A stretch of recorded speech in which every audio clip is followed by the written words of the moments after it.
Hey there, welcome to Bread Arrows.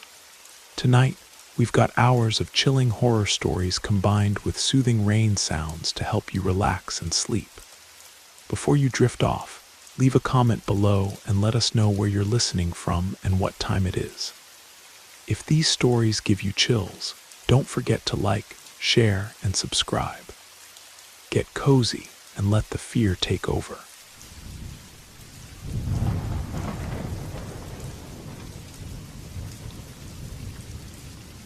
The music box. Have you ever heard a tune that shouldn't exist? A melody that crawls beneath your skin, wrapping around your thoughts like wire? I have. And now, every evening, I wait for it to begin again. It started 5 weeks ago, right after I moved into the apartment on Maple Street.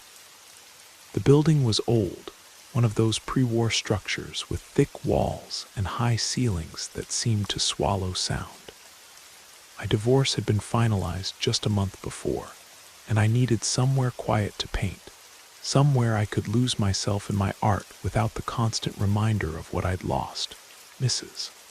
Collins, the elderly landlady, had been unusually eager to rent me the top floor unit. "It's been empty for quite some time," she'd said, her weathered hands trembling slightly as she handed me the keys. The previous tenant, well, he left rather suddenly. She wouldn't elaborate, but the rent was cheap, and I was desperate for a fresh start. The apartment was spacious, with tall windows that let in streams of golden light perfect for painting. The walls were covered in faded floral wallpaper, and the hardwood floors creaked pleasantly under my feet. It felt like stepping back in time, away from the chaos of my former life. The first few nights passed peacefully. I'd set up my easel near the main window, painting abstract pieces that seemed to flow from some deep well of emotion I couldn't name. The silence was complete, broken only by the occasional car passing on the street below or the building's old radiator clicking to life. But on the 6th night, I heard it, a delicate tinkling melody, like a child's music box playing somewhere in the distance. The tune was hauntingly beautiful, a simple, repetitive phrase that seemed to dance through the air with an otherworldly grace. At first, I thought it was coming from another apartment, perhaps a neighbor's antique clock or a child's toy. But as I listened more carefully, I realized the sound was coming from directly above me, from the attic. I noticed the small door in the hallway ceiling when I'd first moved in, but Mrs. Collins had mentioned it was just storage space, filled with old furniture and boxes from previous tenants. She'd seemed nervous when I'd asked about it, quickly changing the subject to the apartment's other features. The melody continued for exactly 17 minutes. I timed it that night, though I couldn't explain why. It played the same haunting tune over and over, each repetition identical to the last, as if it were mechanically precise. Then, just as suddenly as it had begun, it stopped. I tried to convince myself it was nothing unusual. Old buildings made strange sounds. Perhaps there was an old music box up there, somehow triggered by the building's settling or changes in temperature. But deep down, I knew that explanation didn't feel right. The next evening, it happened again. Same time, 9:37 exactly. Same melody, same 17-minute duration. I found myself setting down my paintbrush, listening intently to every note. The tune was beginning to feel familiar, though I was certain I'd never heard it before. It had an old-fashioned quality, like something from a Victorian music box, but there was something else underneath it, something that made my skin crawl. By the 3rd night, I couldn't focus on my painting. I'd catch myself glancing at the clock, waiting for 9:37 to arrive. When the melody finally began, I felt a strange mix of relief and dread. The music was beautiful, undeniably so, but it carried with it an emotional weight that I couldn't understand. It made me think of loss, of longing, of something precious that had been taken away. I decided I had to investigate. The next morning, I knocked on Mrs. Collins' door. She answered wearing a faded housecoat, her gray hair pinned back severely. When I asked about accessing the attic, her face went pale. "Oh dear," she whispered, glancing nervously toward the ceiling. "I'm afraid that's not possible. The ladder is, well, it's not safe anymore. Too old, too rickety. I'd hate for you to get hurt." But I pressed her, explaining about the music. Her reaction was immediate and alarming. She gripped the doorframe so tightly her knuckles turned white. "Music," she repeated, her voice barely audible. "You hear music every night at 9:37, I said. "It sounds like an old music box." She stared at me for a long moment, her eyes wide with what looked like fear. Then she shook her head vigorously. No, that's impossible. There's nothing up there that could make music, nothing at all." But I could see she was lying. The way she avoided my eyes, the tremor in her voice, she knew exactly what I was talking about. That evening, I was ready. I bought a sturdy ladder from the hardware store and positioned it carefully beneath the attic door. At exactly 9:37, the melody began. This time, I didn't just listen, I climbed. The attic door was heavier than I'd expected, and it opened with a groan that seemed to echo through the building's bones. Cool air rushed down, carrying with it the scent of old wood and something else, something sweet and cloying that made my stomach turn. I hauled myself up into the darkness, my phone's flashlight cutting through the gloom. The attic was larger than I'd imagined, stretching the entire length of the building. Old furniture sat shrouded in dust sheets like sleeping ghosts. Boxes lined the walls, their contents a mystery, but the music was louder here, much louder, and it was coming from the far end of the attic where the shadows were deepest. I made my way carefully across the old floorboards, which creaked ominously under my weight. Melody seemed to pulse through the air, growing stronger with each step I took. It was beautiful and terrible at the same time, filling me with a longing so intense it was almost painful. That's when I saw it, in the corner, sitting on a small wooden table, was the most exquisite music box I'd ever seen. It was about the size of a jewelry box, made of what looked like ebony with intricate silver inlays that seemed to glow in the light of my phone. The lid was open, and inside, a tiny ballerina figure spun gracefully to the haunting melody. But there was something wrong with the scene. The ballerina wasn't alone. Scattered around the music box were dozens of small objects, children's toys, jewelry, photographs, personal items that looked like they'd been carefully arranged. And among them, I noticed something that made my blood run cold: a wedding ring. A man's wedding ring, identical to the one I'd thrown away after my divorce. I stepped closer, my heart pounding. The music box was even more beautiful up close, its craftsmanship incredibly detailed. The ballerina's face was painted with delicate precision, her tiny features almost lifelike. But as I watched her spin, I began to notice something disturbing. The ballerina's expression was one of pure anguish. Her mouth was open as if she were screaming, her eyes wide with terror. And with each turn, her face seemed to become more desperate, more pleading. I reached out to touch the music box, but the moment my fingers made contact with its surface, the melody stopped. The silence was deafening. The ballerina continued to spin, but now without music, her movements looked jerky and unnatural. And in that silence, I heard something else, a whisper so faint I almost missed it. "Help me." I jerked my hand back, but the voice continued, growing slightly stronger. "Please, help me." It was a woman's voice, young and frightened. It seemed to be coming from the music box itself, as if the tiny ballerina were somehow speaking. I stumbled backward, my phone's light wavering. This wasn't possible. Music boxes didn't speak. Tiny porcelain figures didn't cry for help, but I couldn't deny what I was hearing. "Don't leave me here," the voice pleaded. "Please, I've been trapped for so long. I wanted to run, to get as far away from this place as possible." But something in the voice's desperation held me.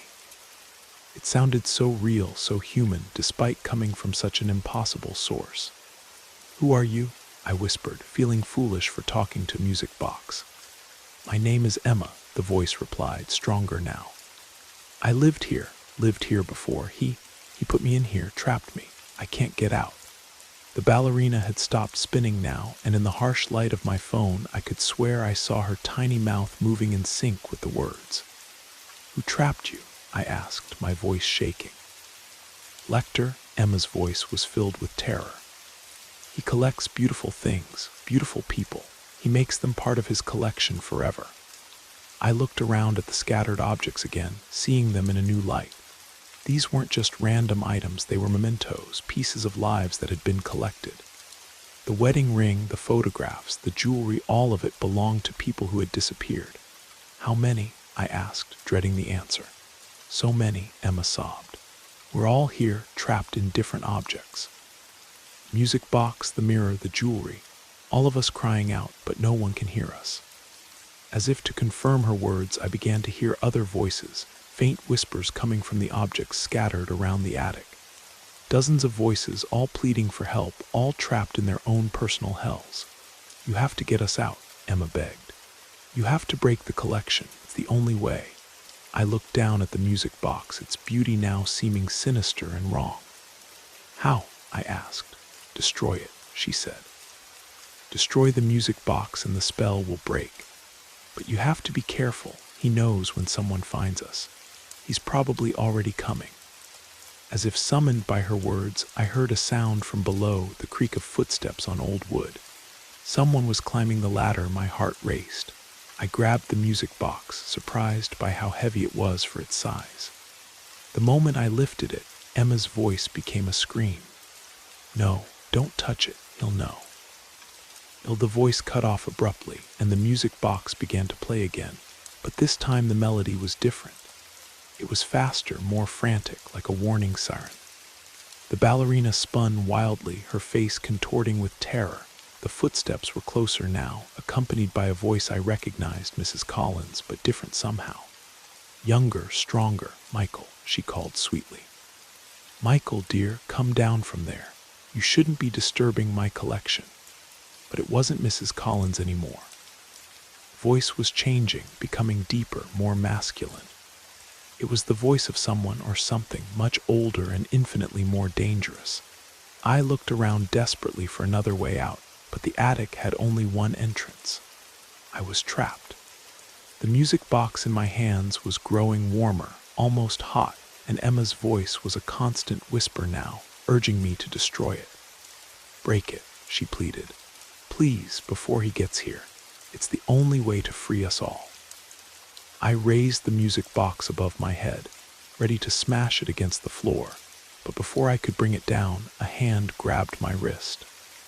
"I don't think so," said a voice that was no longer pretending to be Mrs. Collins. I turned to see a figure that was both familiar and completely alien. It had Mrs. Collins' face, but it was wrong, too smooth, too perfect, like a mask. And behind the mask, I could see something ancient and hungry looking out at me. "You've been such a good addition to the building," it said, its grip on my wrist tightening painfully. "Such a talented artist. I've been watching your work, such beautiful paintings. I think you'll make a wonderful addition to my collection." "Let me go," I gasped, struggling against its inhuman strength. "Oh, but I can't do that," it replied, its voice now completely inhuman, a sound like grinding stone. "You see, I've been collecting beautiful things for centuries. Beautiful objects, beautiful people, beautiful souls. And you, my dear Michael, are exactly what I've been looking for." The music box in my other hand was burning now, Emma's voice a constant scream. I could feel the heat through my palm, but I held on, knowing it was the key to everything.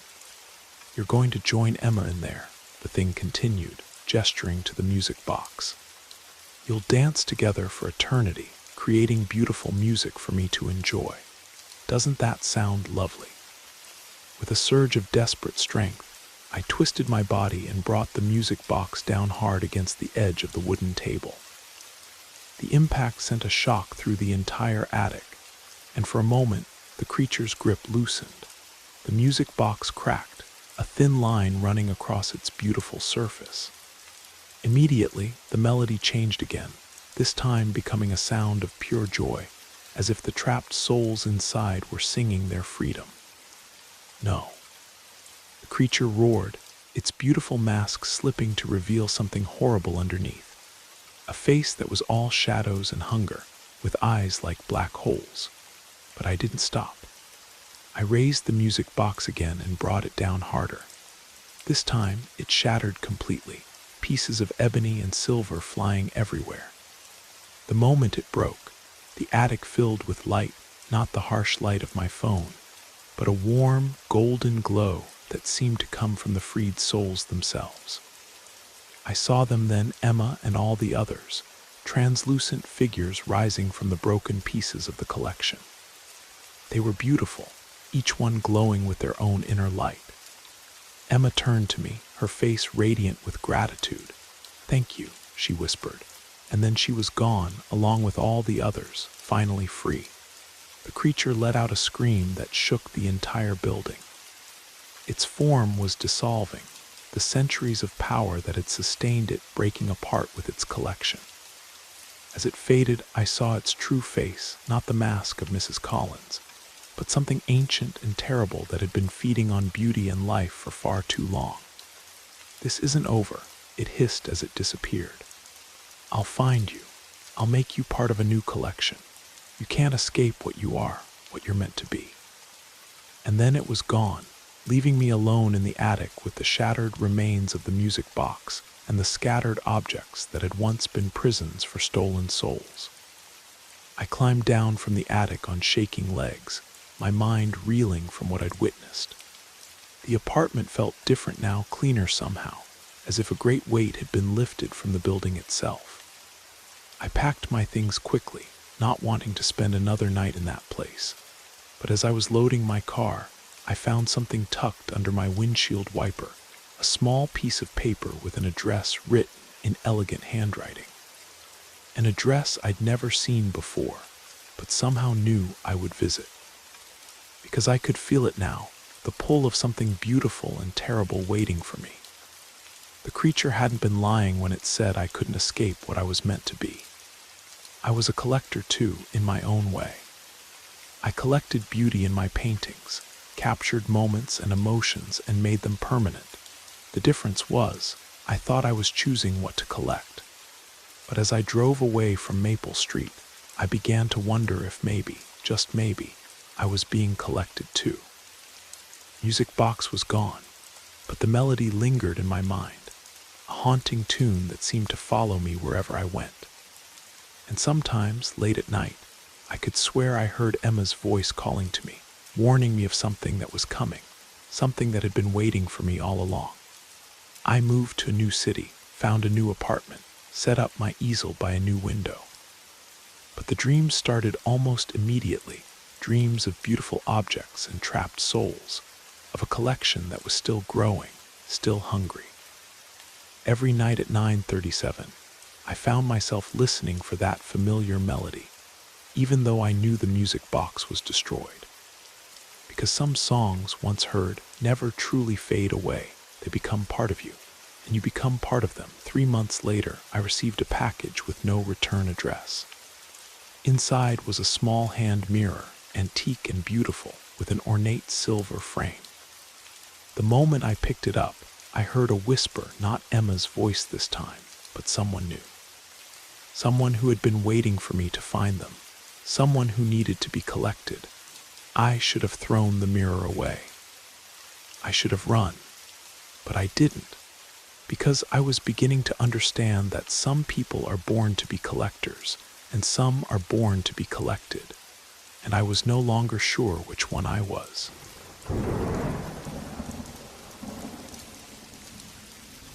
I could sense them watching, the weight of their stare piercing through the flickering fluorescent lights of the subway car. The passengers, they weren't entirely human anymore. I descended the concrete steps into the underground station. my security guard uniform still damp with sweat from the long shift at Westfield Mall. The platform stretched endlessly in both directions, lined with cracked tiles that had seen decades of wear. Overhead, the lights buzzed and hummed, casting an uneven glow across the empty benches and trash-filled corners.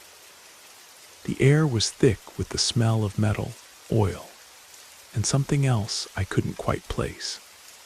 I swiped my transit card and pushed through the turnstile. The sound echoed through the hollow space, bouncing off the tiled walls. A few other people waited on the platform, scattered like islands in the fluorescent sea. Their faces were pale, expressionless, staring straight ahead at nothing in particular. The train arrived with a mechanical screech, its brakes grinding against the rails. The doors slid open with a pneumatic hiss, revealing the dimly lit interior. I stepped inside, finding a seat near the middle of the car. The worn fabric was rough against my back, and the air inside felt heavier than it should have been. As the train lurched forward, I glanced around at my fellow passengers. An elderly woman sat hunched over her purse, her breathing shallow and rhythmic. A man in a business suit stared out the window, though there was nothing to see but the darkness of the tunnel rushing past. A teenager with headphones sat motionless, his music silent. Everything seemed normal. Just another late-night ride through the city's underground arteries. But then I felt it, a shift in the atmosphere like the air pressure had changed. The lights flickered once, twice, then settled into an unsteady rhythm. The train's rhythm against the tracks seemed different too, more urgent, more desperate. I tried to shake off the feeling. It was just fatigue, I told myself. Just the stress of another 12-hour shift dealing with shoplifters and troublemakers. But the hair on my arms was standing up, and my stomach was knotting with an unexplained dread.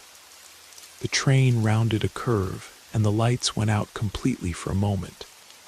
In that brief darkness, I heard something.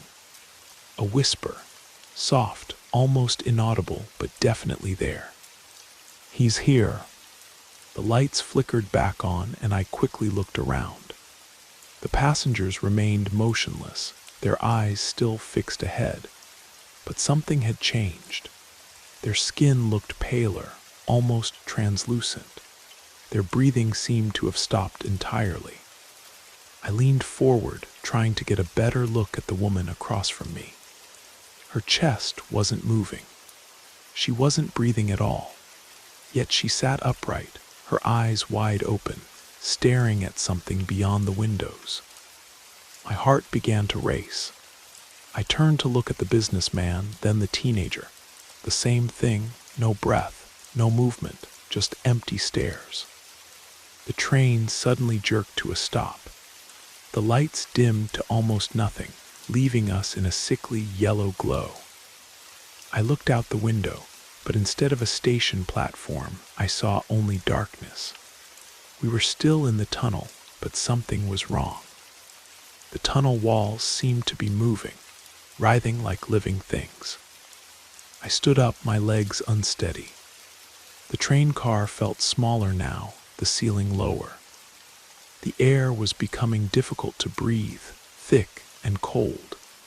I needed to get out to find the conductor to understand what was happening. But as I stepped into the aisle, I heard it again. The whisper, closer this time, "You can't leave." I spun around, but the passengers remained unchanged. Their eyes were still empty, still staring. But now I could see something else in their faces. A hunger, a waiting. The train shuddered and began moving again, but not forward. It felt like we were descending, going deeper into the earth than any subway line should go. The darkness outside the windows was absolute now, pressing against the glass like a living thing. I stumbled toward the front of the car, desperate to find the conductor's compartment. But the car seemed to stretch endlessly before me. Each step I took, the front seemed to move further away. Behind me, I heard a sound, a rustling. I turned to see the passengers beginning to move, not normally, but in jerky, unnatural motions. Their heads were turning toward me, their empty eyes now focused with terrible intensity. The elderly woman's mouth opened, but no sound came out at first. Then, slowly, she began to speak. "Welcome aboard, Michael." How did she know my name?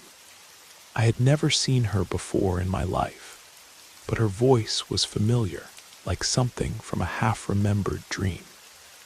"We've been waiting for you," said the businessman, his voice joining hers in perfect unison.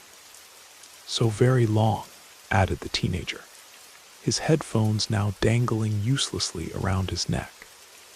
They were all speaking now, all at once, but their voices blended together into a single, terrible harmony. The sound filled the car, bouncing off the walls and ceiling until it seemed to come from everywhere at once. I backed away, pressing myself against the rear door of the car. The handle was cold under my palm, so cold it burned. I tried to turn it, but it wouldn't budge. The door was sealed shut. The passengers were standing now, all of them, moving toward me with that same jerky, unnatural gait. Their skin had become even paler, almost transparent. I could see dark veins running beneath the surface, pulsing with something that wasn't quite blood. "You can't run from us, Michael," they said in unison. "You're already here." The lights went out completely. In the absolute darkness, I could hear them moving closer. Their footsteps didn't sound like normal footsteps. They were too heavy, too deliberate, and there were other sounds too, scraping, dragging, the sound of something wet moving across the floor. I pressed myself harder against the door, fumbling for my phone. The screen lit up, casting a small circle of light around me. But when I looked at it, the display showed no signal, no time, no battery indicator. Just a blank screen with two words, "Last stop." The light from the phone began to dim, and in its fading glow, I saw them. They were closer now, much closer. But they were no longer human. Their faces had elongated, stretched like taffy. Their eyes had become hollow sockets, dark and empty. Their mouths had opened too wide, revealing rows of teeth that were too sharp, too many. "Join us, Michael," they whispered. "Join us in the deep." The phone went dark. I was alone in the absolute blackness, with things that had once been human. I could feel their presence all around me, pressing in from every side. The air was so cold now that each breath felt like ice in my lungs. A hand touched my shoulder, then another.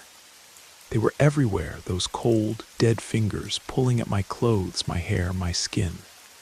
I tried to scream, but no sound came out. My throat felt frozen, paralyzed. "Don't fight it," they whispered. "It's easier if you don't fight." I felt myself being pulled forward, deeper into the car. But the car was no longer a car. It was something else, something vast and hollow and hungry. The walls had disappeared, replaced by endless darkness.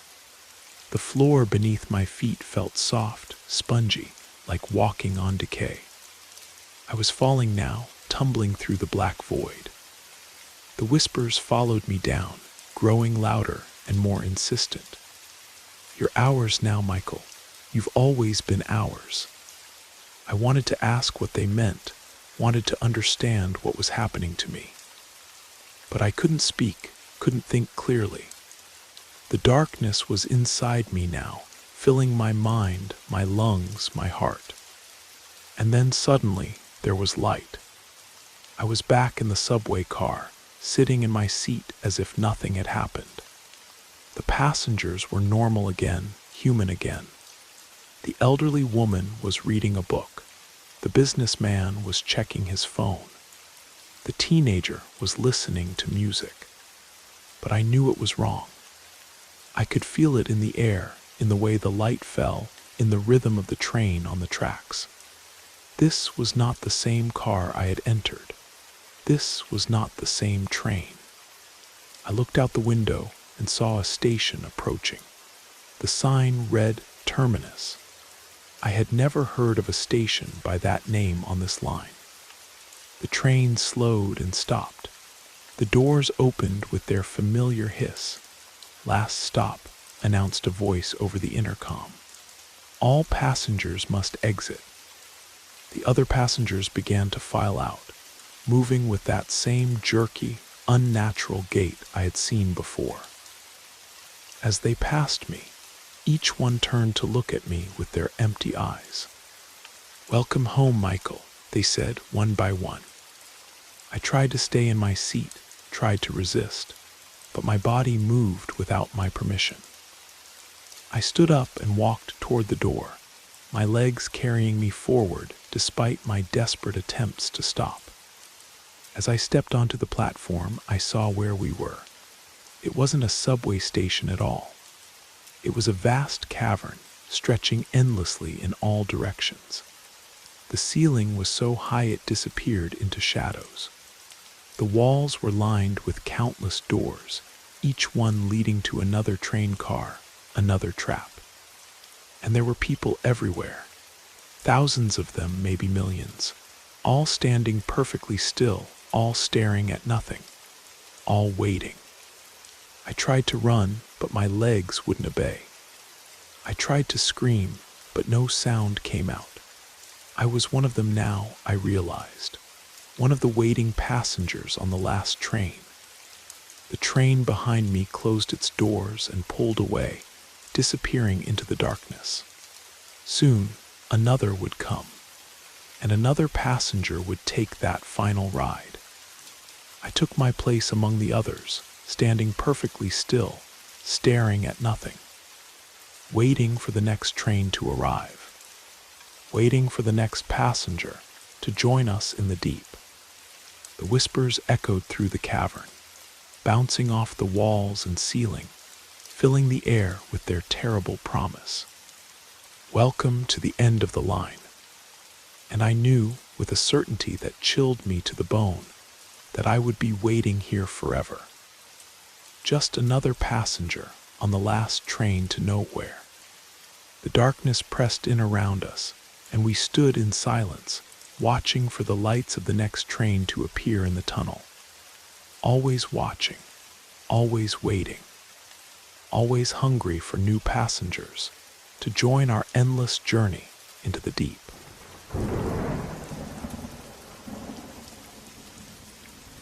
The lost manuscript.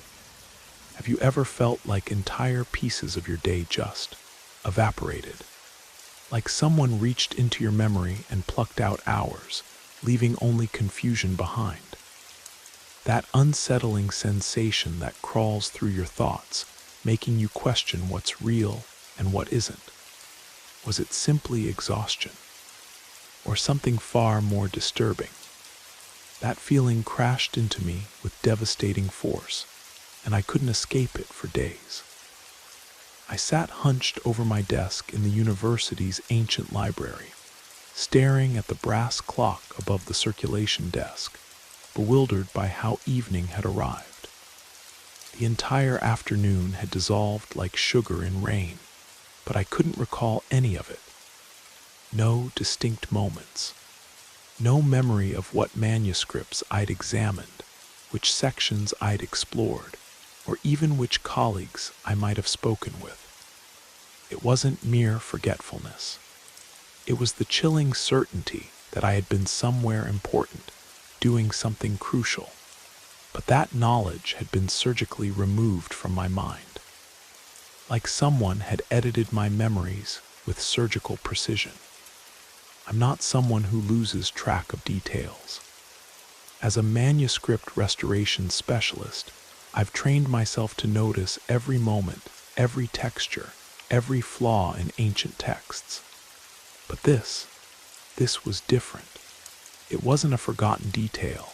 It was more like someone had torn pages from the book of my day.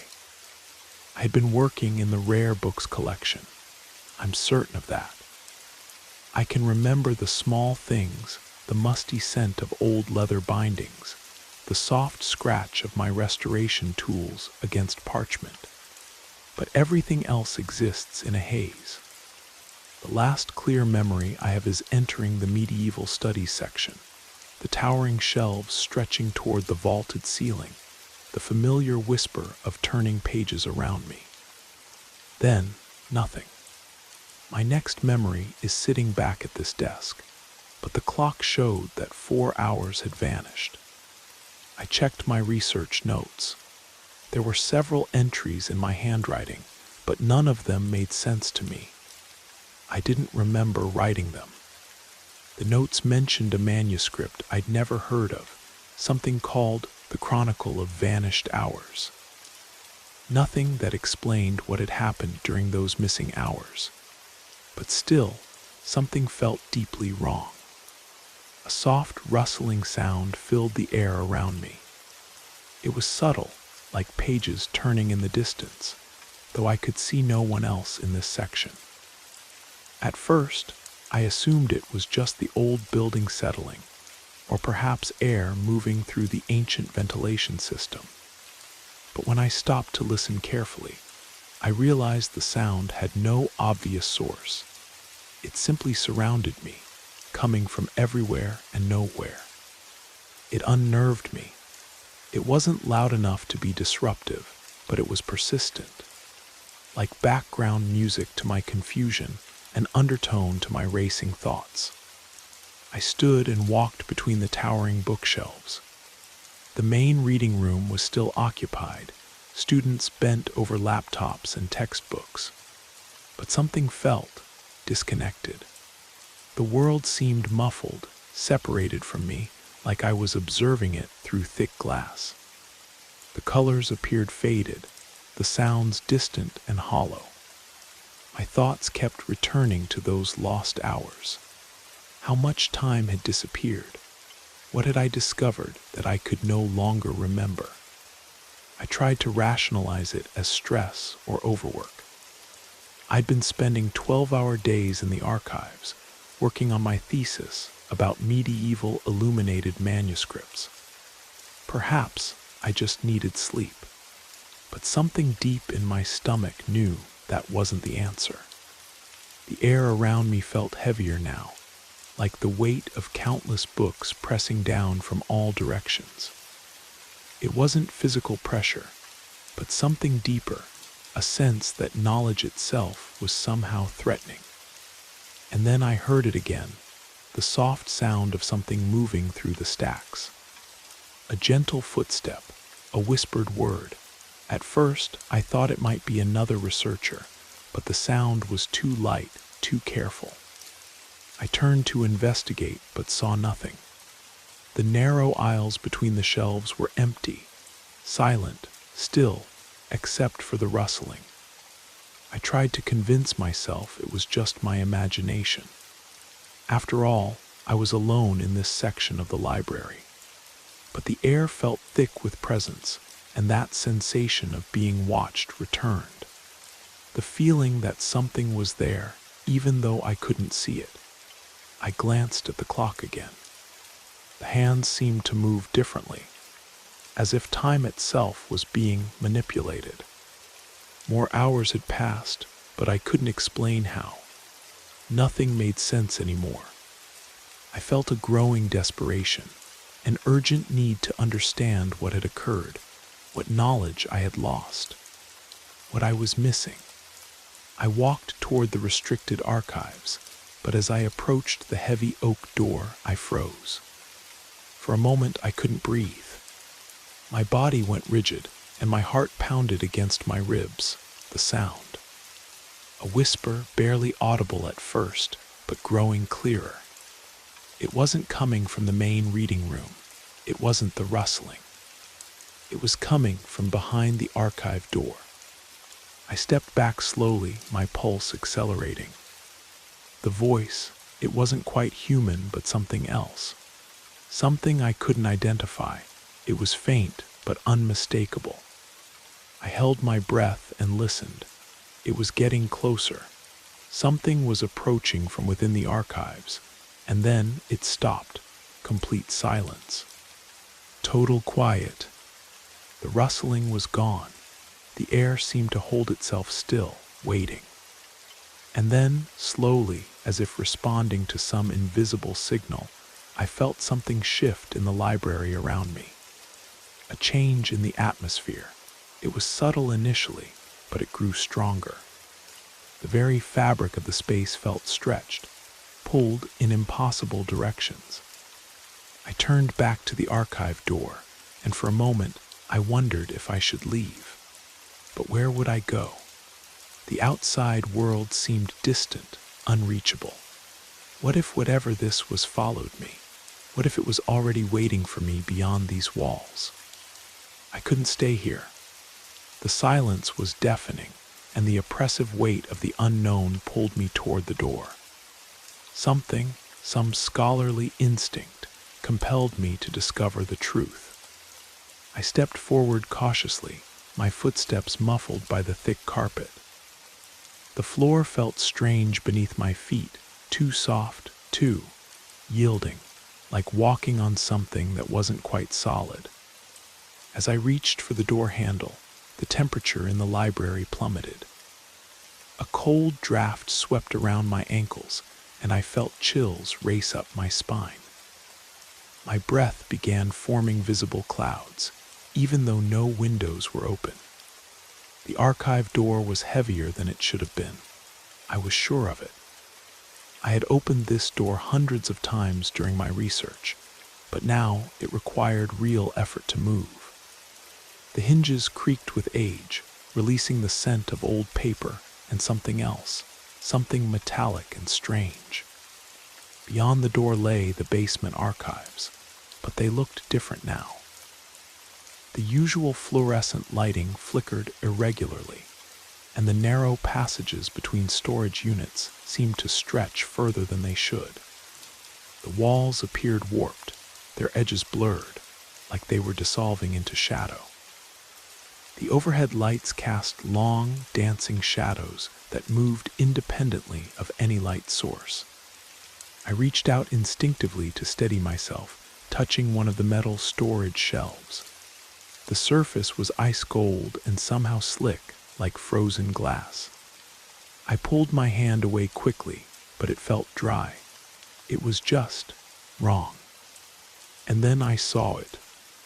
At the far end of the archive corridor, near the oldest manuscript storage area, stood a figure.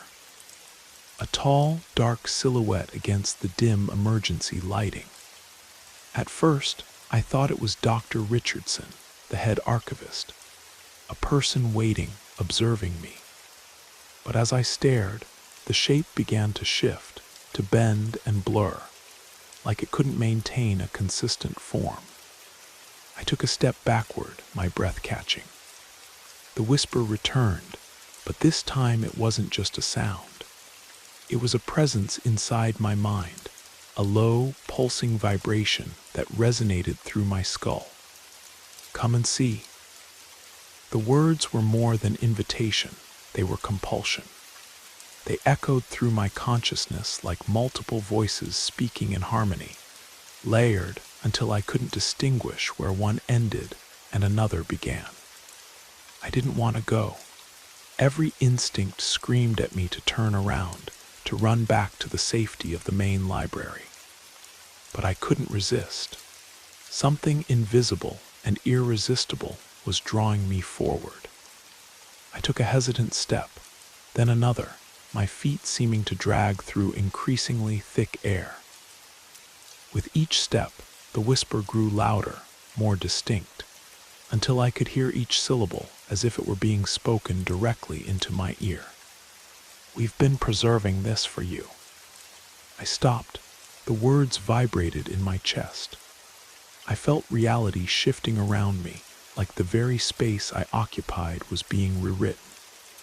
The world outside these archives, outside this library, was fading, dissolving into something else entirely. The temperature dropped even further, and I could feel the cold penetrating my clothing. I shivered uncontrollably, but I couldn't stop moving. Something beyond my will was pulling me deeper into the archives. And the whisper continued, like a magnetic force drawing me toward that dark corridor where the shadow waited. I reached the manuscript storage area and placed my hand on the climate-controlled case. It wasn't the same case that had been there before. This one felt alive. It hummed beneath my touch, vibrating with energy that shouldn't exist in any preservation system I knew. I hesitated, torn between my curiosity as a researcher and the terror building in my chest. The whisper grew more urgent, almost pleading. "Come closer. Don't be afraid of knowledge." But I was afraid. I was terrified. I slowly opened the storage case. The interior light flickered, and I peered inside. The air was denser here, heavier, as though I was looking into something that existed outside normal reality. The shadows seemed to absorb light rather than reflect it. I descended one level deeper into the sub-basement archives, then another. Time felt elastic here. Seconds stretched into hours, yet hours compressed into heartbeats. I glanced back, expecting to see the archive door behind me, but it had vanished. The library, the university, everything familiar was disappearing. It was only me and the shadows now. "You don't belong in this time," the whisper said. But now it wasn't just a voice. It was understanding, an overwhelming realization that I was no longer in control of my own existence. I had stepped into something else, something that didn't follow the rules of linear time or physical space. The figure in the storage area was moving now, its form folding and reshaping as it approached me. And I knew with cold certainty that there was no returning to the world I had known. I couldn't move. The figure in the manuscript storage area, what I had initially thought was another researcher, was no longer just a shape in the darkness. It had evolved. Its edges were no longer defined. They shifted like smoke or liquid mercury. It flickered in and out of visibility, as if the very act of observing it caused it to become unstable. My breathing became rapid and shallow, but I couldn't look away. Every fiber of my being demanded that I flee, but my feet felt fused to the floor. The air itself seemed to have thickened, holding me in place like invisible amber. The thing in the storage area moved again, but impossibly fast. One moment it stood there before me, the next gone. It was as if it could fold space around itself, existing beyond the normal constraints of the building. I heard a sound, soft pages turning, as if someone was leafing through an enormous book, and I realized with growing dread that the sound was emanating from me. My own heartbeat, my own breathing, were the only things anchoring me to this twisted reality. I stepped backward, desperate to regain some control over my body. But when my foot touched the floor behind me, I froze. The archives weren't the same as they had been moments before. The storage units themselves seemed to be expanding, stretching impossibly into darkness below. The walls, once solid concrete and steel, were now pulsing, vibrating with an energy I couldn't comprehend. It felt like time itself had been corrupted here, and I was trapped at its center. "What do you want from me?" I whispered, my voice barely audible over the strange, oppressive silence. The figure didn't respond, but it didn't need to. The weight of its attention was answer enough. A low humming filled the space, starting quietly but growing in intensity. It was the same rustling sound I had heard earlier, but now it felt like it was inside my brain. The figure twitched, and for a brief moment, I saw something that froze my blood. Its shape, which had been shifting constantly, solidified into something grotesque. A distorted human form with elongated limbs and too many fingers. But worst were the eyes. They were wide and never blinked, staring directly at me. Those eyes seemed to penetrate my very soul, as if they could read every secret, every fear, every dark thought I had ever harbored. I wanted to scream, but no sound would come. There was no air. My lungs felt compressed, as though they were being squeezed by an invisible grip. "You don't belong in this century," the whisper returned, this time much louder. And then, confirming my deepest fears, it added, "You never did." The corridor behind me had completely disappeared. I spun around to find nothing but endless void, stretching in all directions. I was entirely alone with this entity. No exit, no escape route. Yet something primal within me, some survival instinct, insisted that I had to keep moving. I couldn't remain stationary. I couldn't allow this thing to close the distance between us. Every part of me screamed to turn and run, but I couldn't tear my gaze away from the figure. It was as if it was reeling me in, like I was caught in a web of its creation. I stumbled backward one step, then another. I could barely feel the floor beneath me anymore. The space around me had become a blur, and I realized with mounting horror that I was no longer certain where I was. The building, the archives, everything felt unreal. The walls were pulsing with unseen energy, the lights flickering as though they were struggling to maintain their existence. The air was growing thicker with each passing moment. The shadowy figure had stopped moving. It remained motionless, its eyes still locked on mine, unblinking, relentless. "You can never leave," it whispered. "You can never return." Panic tore through me like lightning. I had to escape. I had to get out.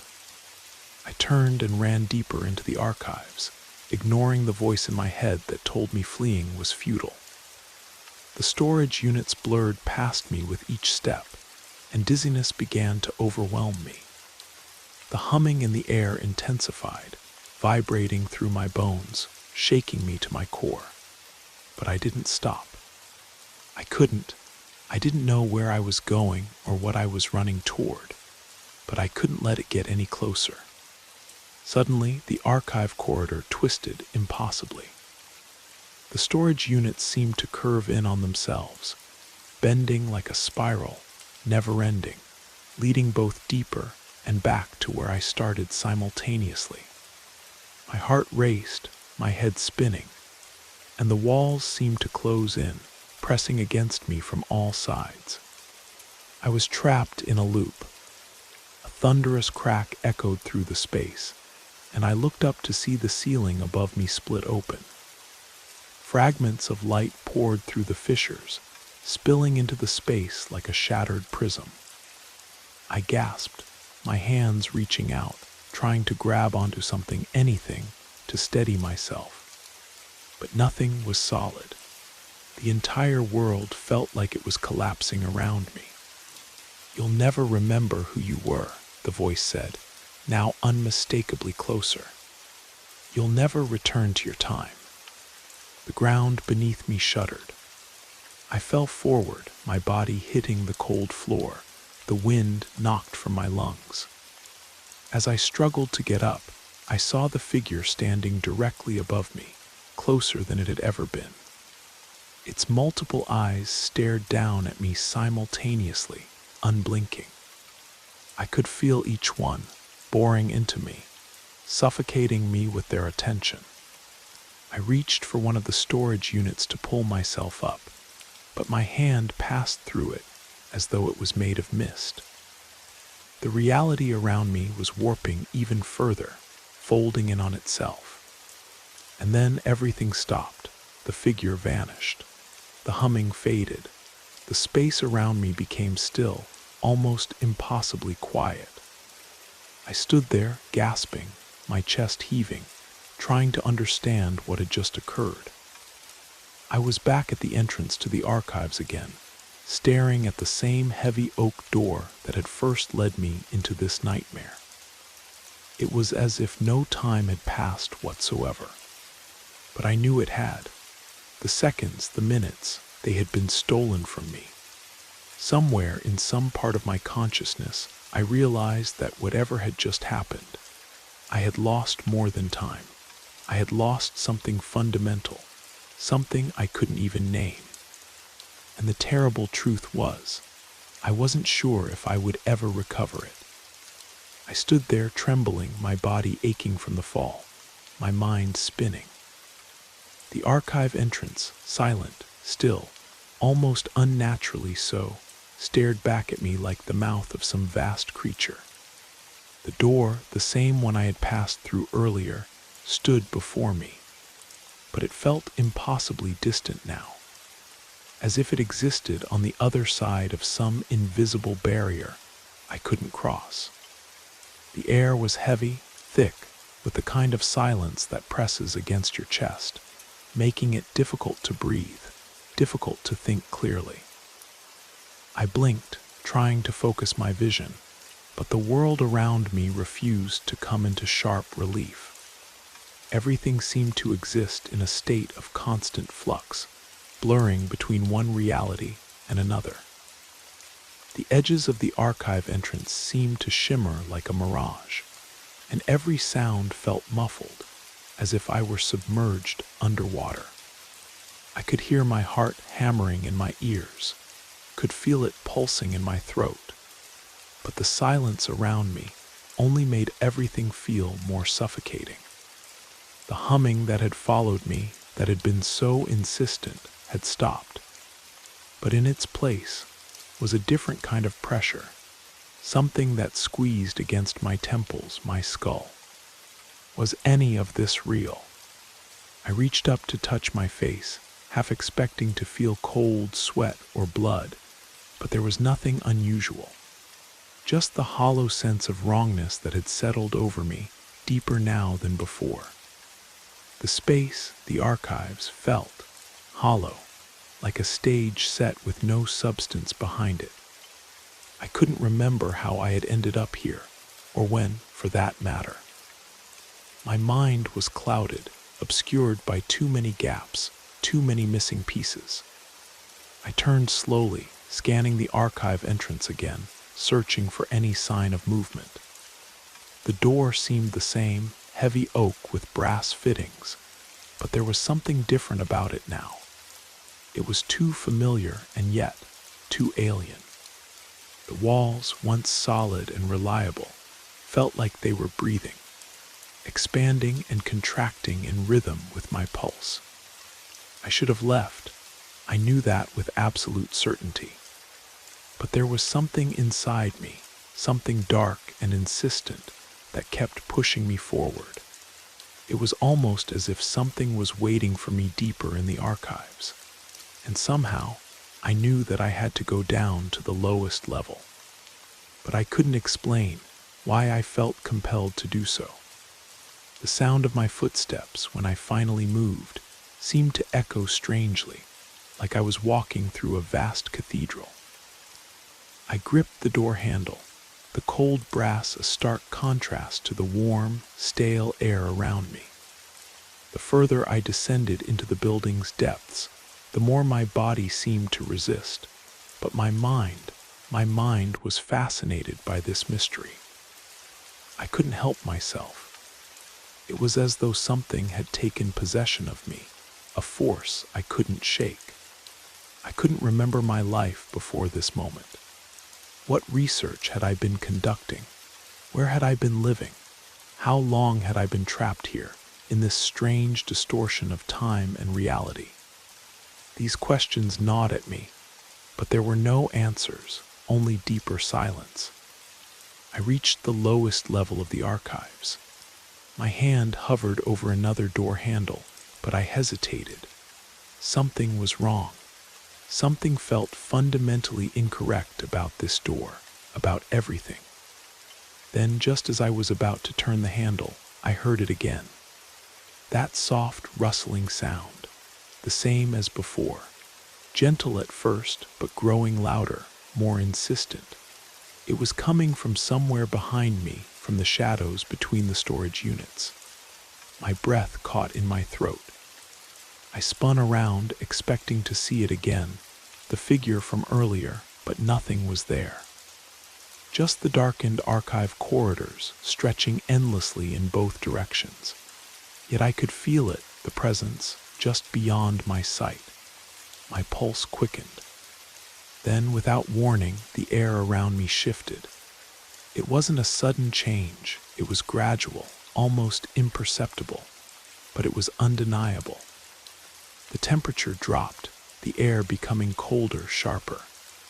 The silence was broken by a low, deep creaking that seemed to come from the building's structure itself, vibrating through the floor beneath my feet. I stumbled backward, nearly losing my balance. The lights above flickered, casting long, distorted shadows that crept along the walls, reaching toward me. For a moment, I could have sworn I saw something moving in the darkness, something large, something with intelligence. But when I blinked, it was gone. I could feel my breathing becoming faster, more shallow, like I was running out of oxygen. The humming had returned, this time even louder, vibrating through the very foundation of the building. It was as if the entire structure was alive, breathing, pulsating with some unseen consciousness. I reached for the door handle again, my fingers trembling as I turned it. It opened easily, as if it had been waiting for me to take that step. What lay on the other side? I stepped through, and the world around me seemed to distort once again. The corridor stretched impossibly long, the walls bending and shifting in ways that defied physics. The door I had just opened felt wrong now, like it wasn't supposed to exist in this reality. I looked down at the floor. The tiles had developed cracks, and the cracks were spreading, snaking out in all directions like a spider's web. They resembled blood vessels, as if they were carrying some kind of dark fluid through the building's body. I backed away from the door instinctively, my mind screaming at me to leave, to escape this place. But my feet refused to obey. And then I saw it. At the far end of the corridor, a portrait hanging on the wall, impossibly large and ornate. The face in the painting was obscured by shadows, but I could feel it watching me. It was observing me. I could sense its attention focused on me, though I couldn't make out the features clearly. I couldn't see the details, but it was there, its presence overwhelming, pressing down on me like a physical weight. And in that moment, I understood something terrible. Whatever this was, this place, this entity, it wasn't just playing with me. It was trying to absorb me, to erase me, to eliminate everything about who I was. And I didn't know if I could prevent it. I didn't know if I could even resist. The portrait began to change.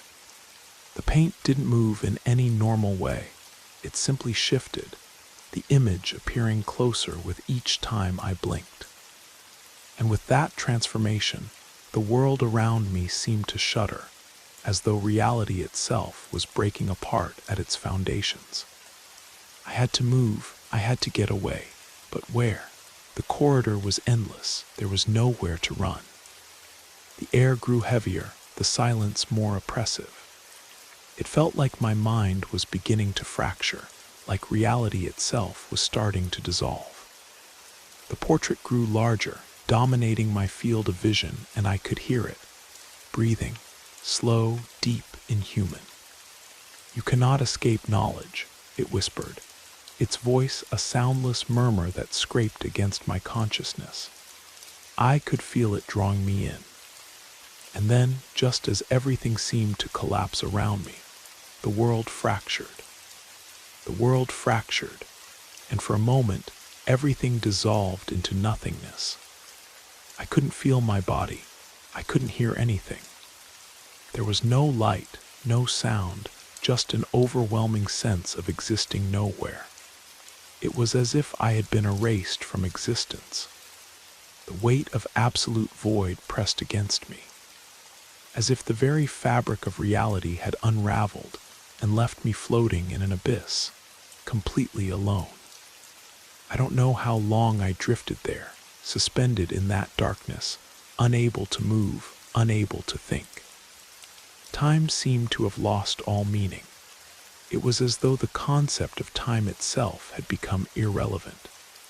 My mind, my very essence, seemed to have dissolved into the emptiness. But then, gradually, sensation began to return. It wasn't immediate. The darkness receded like the ebbing of some cosmic tide, and I could feel my body again, cold air against my skin, the hardness of stone beneath me. My eyes opened suddenly. I was lying on a stone floor. This wasn't the archive anymore. The walls around me were different, ancient stone, covered in carved symbols and faded frescoes. The floor was cold granite, covered in centuries of dust. I could taste something metallic and ancient in the air, and a musty smell permeated the space. This place felt timeless, forgotten. But there was something else, something waiting.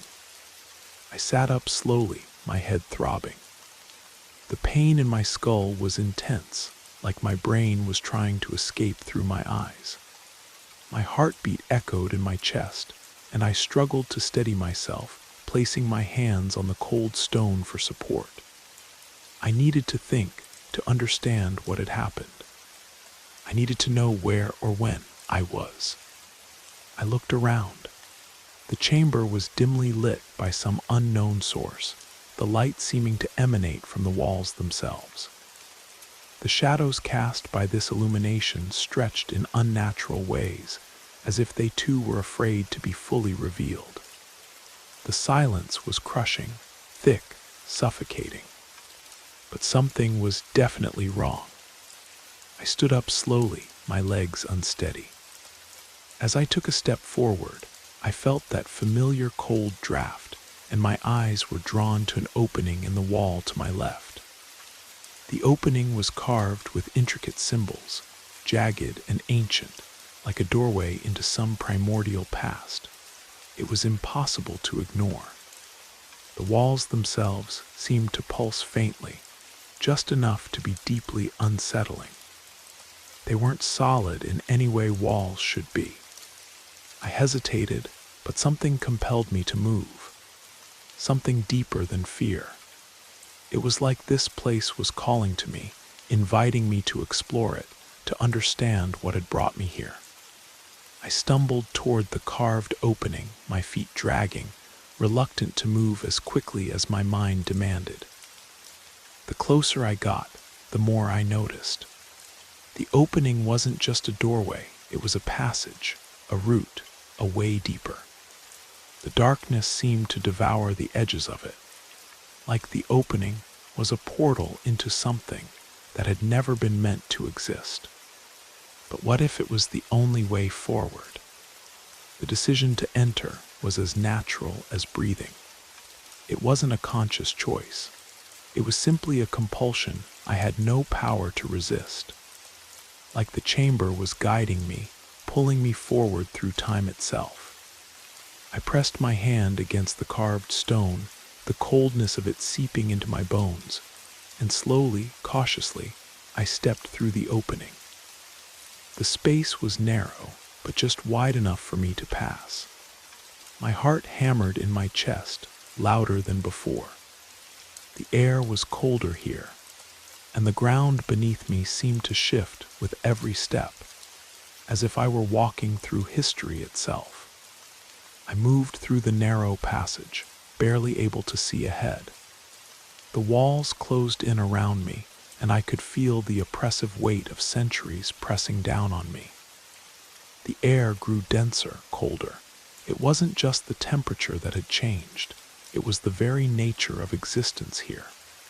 It felt ancient, like it wasn't just an old building, but a space that had always existed outside of time. The further I went, the more I began to feel it again, the presence, that entity, the thing that had been hunting me. I could feel its attention on me, even though I couldn't see it. It was there in the shadows of history, just beyond my perception. The walls seemed to close in tighter as I moved forward. The path twisted and turned, winding like a labyrinth through time. I could feel myself losing my connection to any familiar reality. How long had I been walking? Had I been walking through centuries? Then, as I rounded a corner, the passage opened into a vast, circular chamber.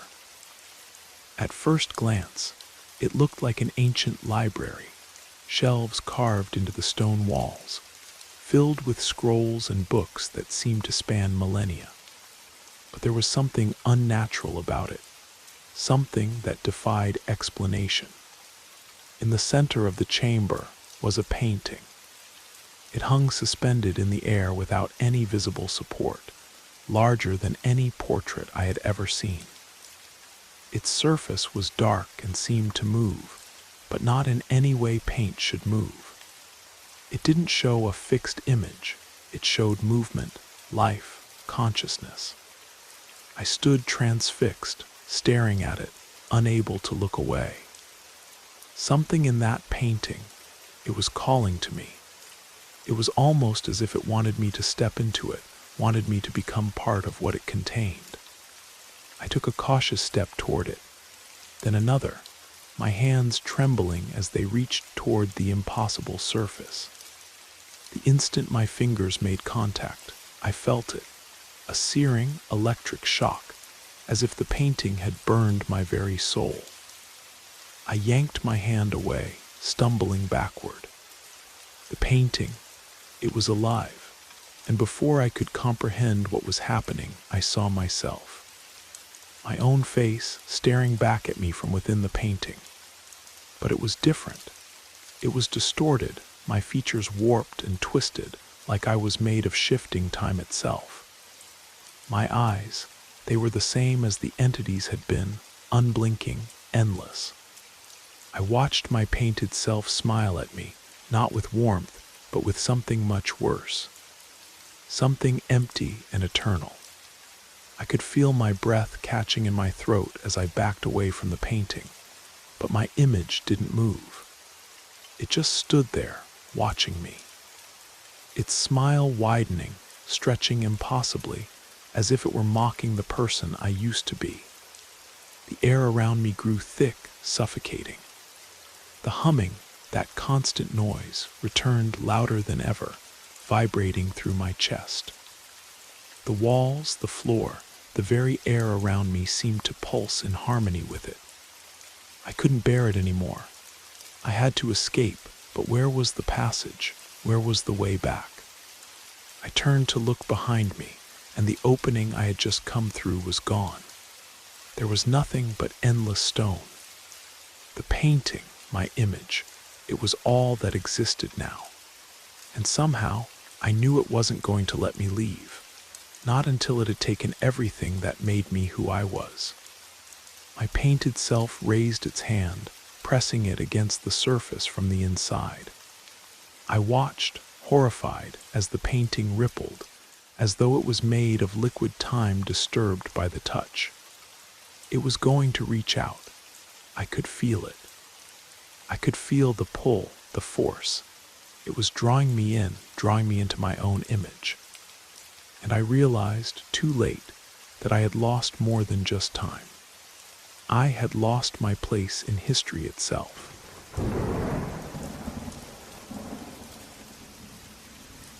Why do the voices of the lost always find us when we least expect them? I shouldn't have turned on that old radio.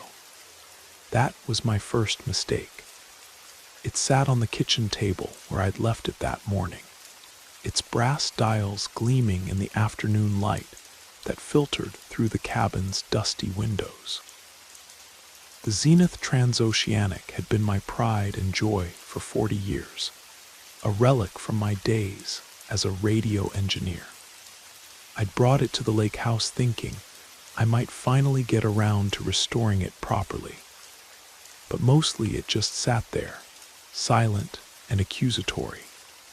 The static crackled to life when I twisted the power knob, that familiar white noise that had been the soundtrack to my career.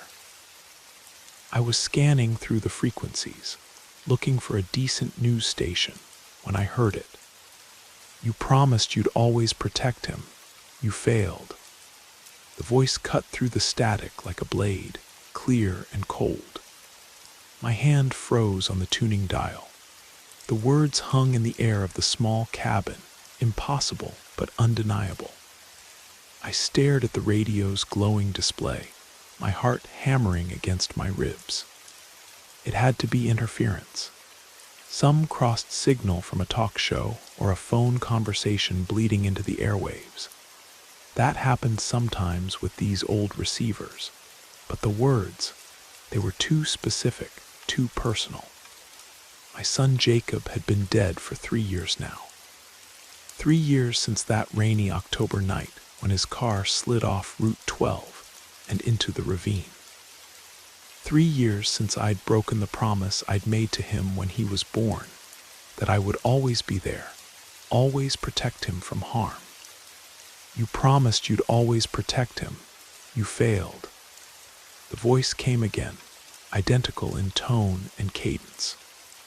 I fumbled for the volume control, turning it down, but the words seemed to bypass the speakers entirely, resonating directly in my skull.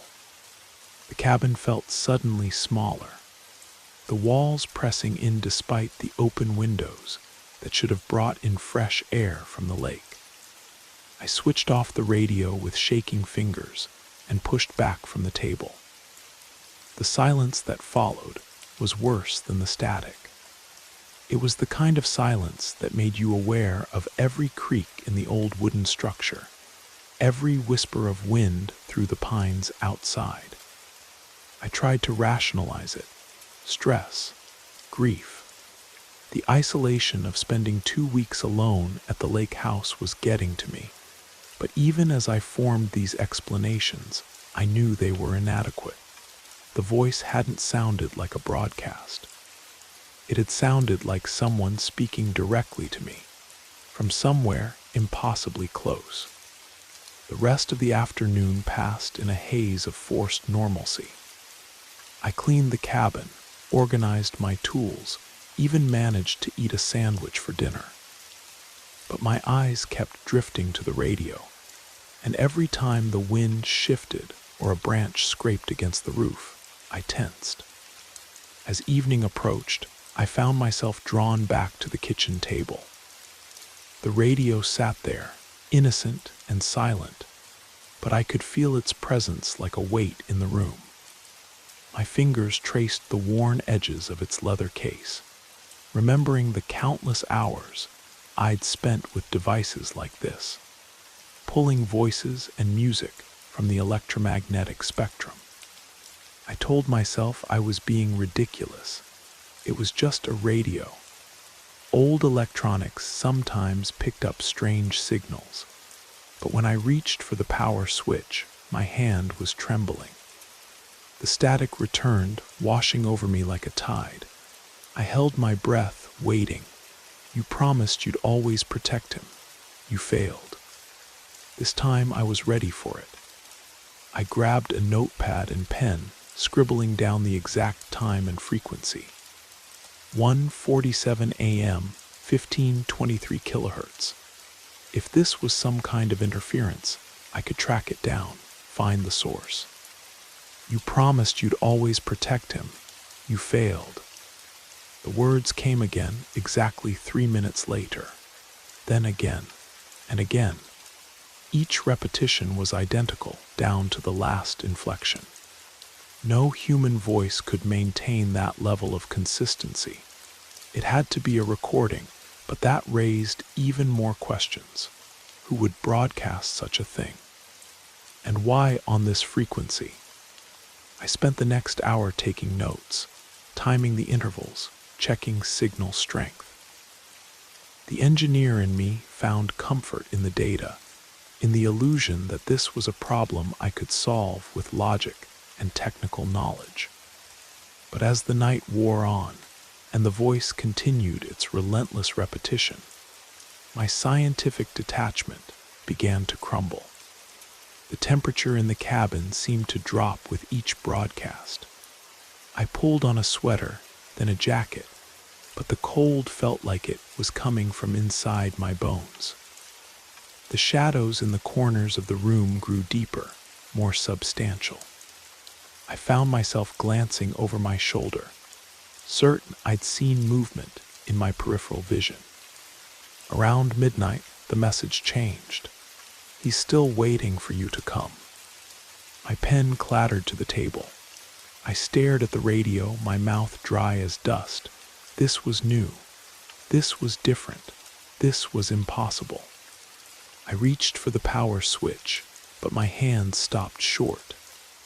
Part of me wanted to turn it off, to run from whatever was happening here. But a larger part needed to know more.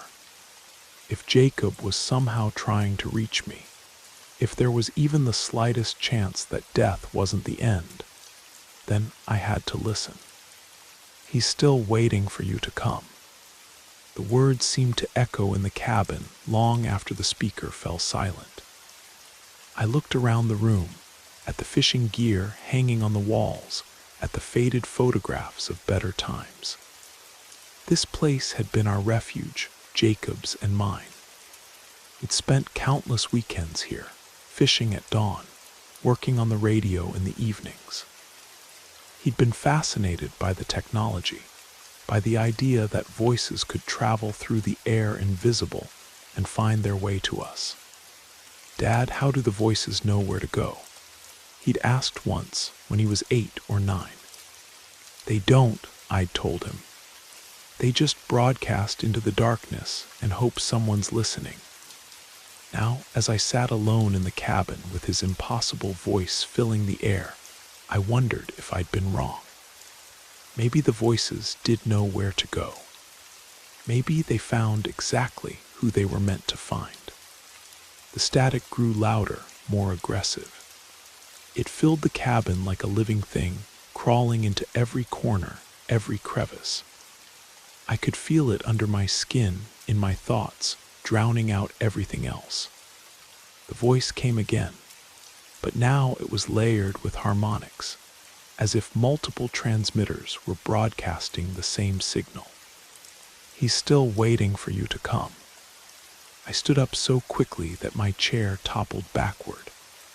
The sound of it hitting the floor was swallowed by the static, which now seemed to be coming from everywhere at once. Not just the radio, but the walls themselves, the very air around me. I stumbled toward the door, desperate for fresh air, for escape from the increasingly suffocating atmosphere.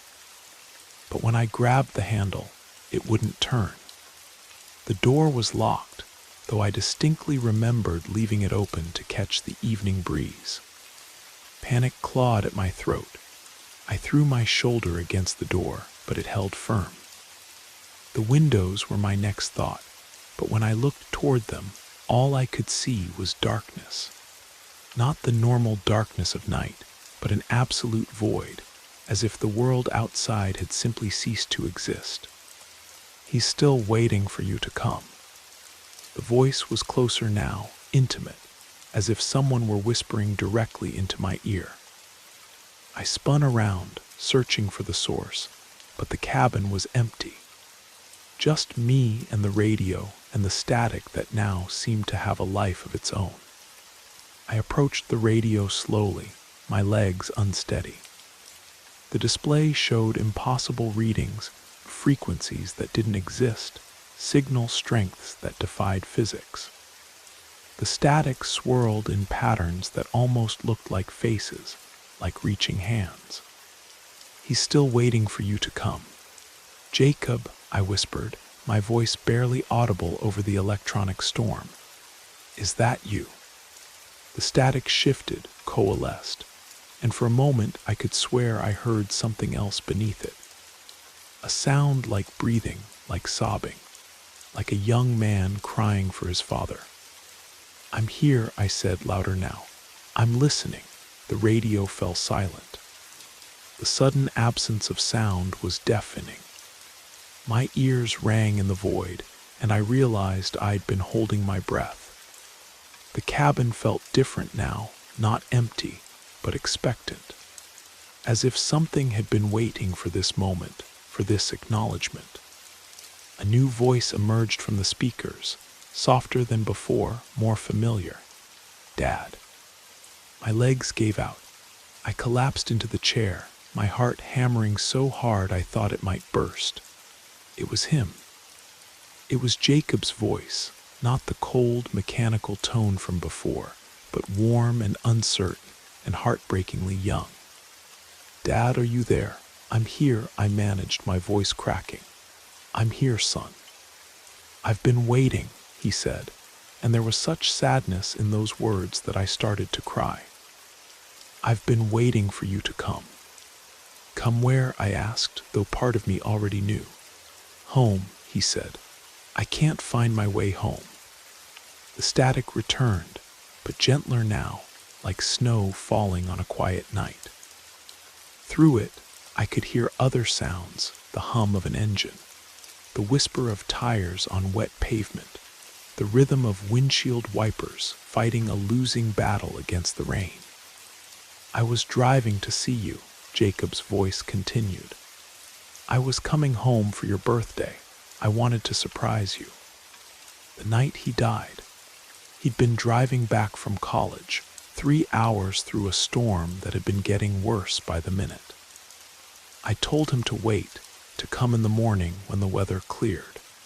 But he'd been excited about something, eager to share some news that couldn't wait.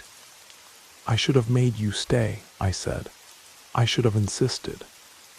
"You couldn't have known," he said, but there was something else in his voice now, something that made my skin crawl. "But you promised, Dad.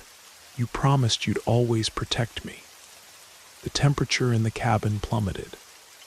My breath came out in visible puffs, and frost began forming on the windows. The static grew harsh again, aggressive, and Jacob's voice when it came was different, angry, accusing. "You promised you'd always be there. But where were you when I needed you? Where were you when the car started to skid? Where were you when I called your name?" "I'm sorry," I whispered. "I'm so sorry." "Sorry isn't enough," he said, and now his voice was layered with others, the cold, mechanical tone from before and something else, something that definitely wasn't human. "You have to come to me. You have to keep your promise." The static reached a crescendo, and then everything went silent. The radio's display flickered and died. The cabin was plunged into darkness so complete that I couldn't see my own hands in front of my face. But I wasn't alone. I could feel a presence in the room, something vast and cold and hungry. It pressed against me from all sides, and I knew with absolute certainty that it wasn't Jacob. It was something else, something that had been using his voice, his memory, to draw me in. "You have to come," it whispered, and the voice was wrong, distorted, like a recording played at the wrong speed. "You have to pay the price." I tried to stand, to run, but my body wouldn't obey. The darkness held me like quicksand, and I could feel it pulling me down into something that waited beneath the world of the living. "No," I said, finding my voice at last. "You're not Jacob, you're something else." The presence recoiled. and for a moment the oppressive weight lifted. In that instant of clarity, I understood. This thing, whatever it was, fed on guilt and grief. It found people like me, people who carried the weight of promises they couldn't keep, and it used that pain to open a door. "You're not my son," I said, stronger now. "My son wouldn't want this." The darkness writhed around me, angry and desperate. The fake Jacob's voice returned, pleading now, trying a different approach. "Please, Dad, I'm lost. I need you to find me." But I could hear the lie in it now, the hollow echo that revealed it for what it was. I thought of the real Jacob, of his laugh and his curiosity, and his absolute faith that his father could fix anything. He wouldn't want me to follow him into whatever dark place this thing called home. "No," I said again, and this time I meant it with every fiber of my being. "I won't come." The presence shrieked, a sound like static turned to pure malevolence. The cabin shook around me, and I could feel the thing's rage like a physical force. But I held firm, anchored by love and memory, and the knowledge that some promises were meant to be broken. Gradually, the darkness began to recede. The oppressive weight lifted from my chest, and I could breathe again. The radio's display flickered back to life, showing normal readings, normal frequencies. I was alone in the cabin, truly alone for the first time in days. The silence was peaceful now, not threatening. Outside, I could hear the gentle lap of water against the shore, the whisper of wind through the pines. I walked to the window and looked out at the lake. The moon was rising, painting a silver path across the water. Somewhere out there, my son was at peace. Not trapped in some electronic limbo, not calling for me to join him in the dark, but free and whole, and waiting for me to live the life he'd been denied. I turned off the radio and unplugged it from the wall. Some frequencies were better left unexplored. Some voices were better left unheard. But as I prepared for bed, I could have sworn I heard one last transmission, faint and far away, carried on the night wind rather than the radio waves. "I love you, Dad. Live well." And for the first time in 3 years, I believed I might be able to. I woke the next morning to sunlight streaming through the windows and the sound of birds singing in the trees. The cabin felt different, cleaner somehow, as if a weight had been lifted from its walls as well as from my heart. The radio sat silent on the table, its brass dials gleaming innocently in the morning light. I regarded it warily, remembering the night before. Had it really happened? The logical part of my mind wanted to dismiss it as a stress-induced hallucination, a product of grief and isolation. But the rest of me knew better. Some experiences transcend explanation. I packed my things methodically, checking each room to make sure I hadn't left anything behind. The cabin would be here when I returned, but I wasn't sure I'd be bringing the radio back with me. Some tools were too dangerous to use, too likely to pick up signals that were better left alone. As I loaded my car, I took one last look at the lake. The water was calm, reflecting the sky like a mirror. A loon called from somewhere across the water, its voice carrying clearly in the still air. Real voices, natural voices, the kind that belong to the world of the living. I drove away without looking back. The thing about promises, I realized as I navigated the winding road back to town, is that keeping them isn't always possible. But remembering why you made them in the first place, that's what matters. I'd promised to protect Jacob because I loved him, and that love didn't die with him. It lived on in me, in the memories we'd made. In the lessons he'd taught me about wonder and curiosity, and the magic of invisible voices finding their way through the darkness. The radio might have been silent, but Jacob's voice would always be with me, not calling me towards some electronic afterlife, but encouraging me to keep moving forward, to keep listening for the signals that mattered, to keep broadcasting my own love into the world and hoping someone would hear. Months later, I would donate the Zenith Transoceanic to a local museum, along with a note about its history and capabilities. I didn't mention the night at the lake house. Some stories are too personal to share, too fragile to survive the telling. But sometimes, late at night, I would tune into the amateur radio frequencies on my smaller receiver, listening to the voices of strangers sharing their thoughts across the airwaves. Ham operators talking about weather patterns and antenna configurations, but also about their families, their hopes, their fears.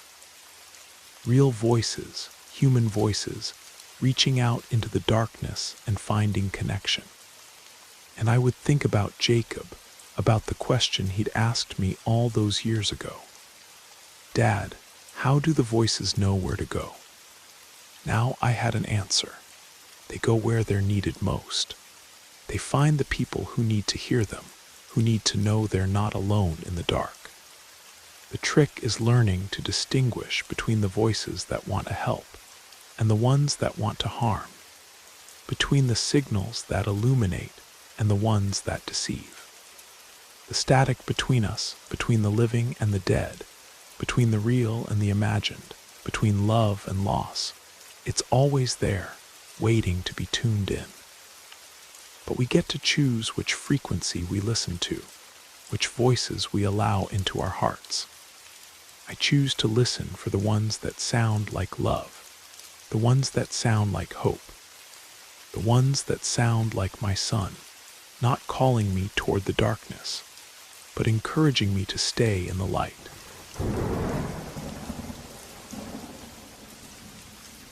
The wet leaves squelched beneath my sneakers as I cut through the abandoned Millbrook Sanatorium grounds, my breath forming small clouds in the October air.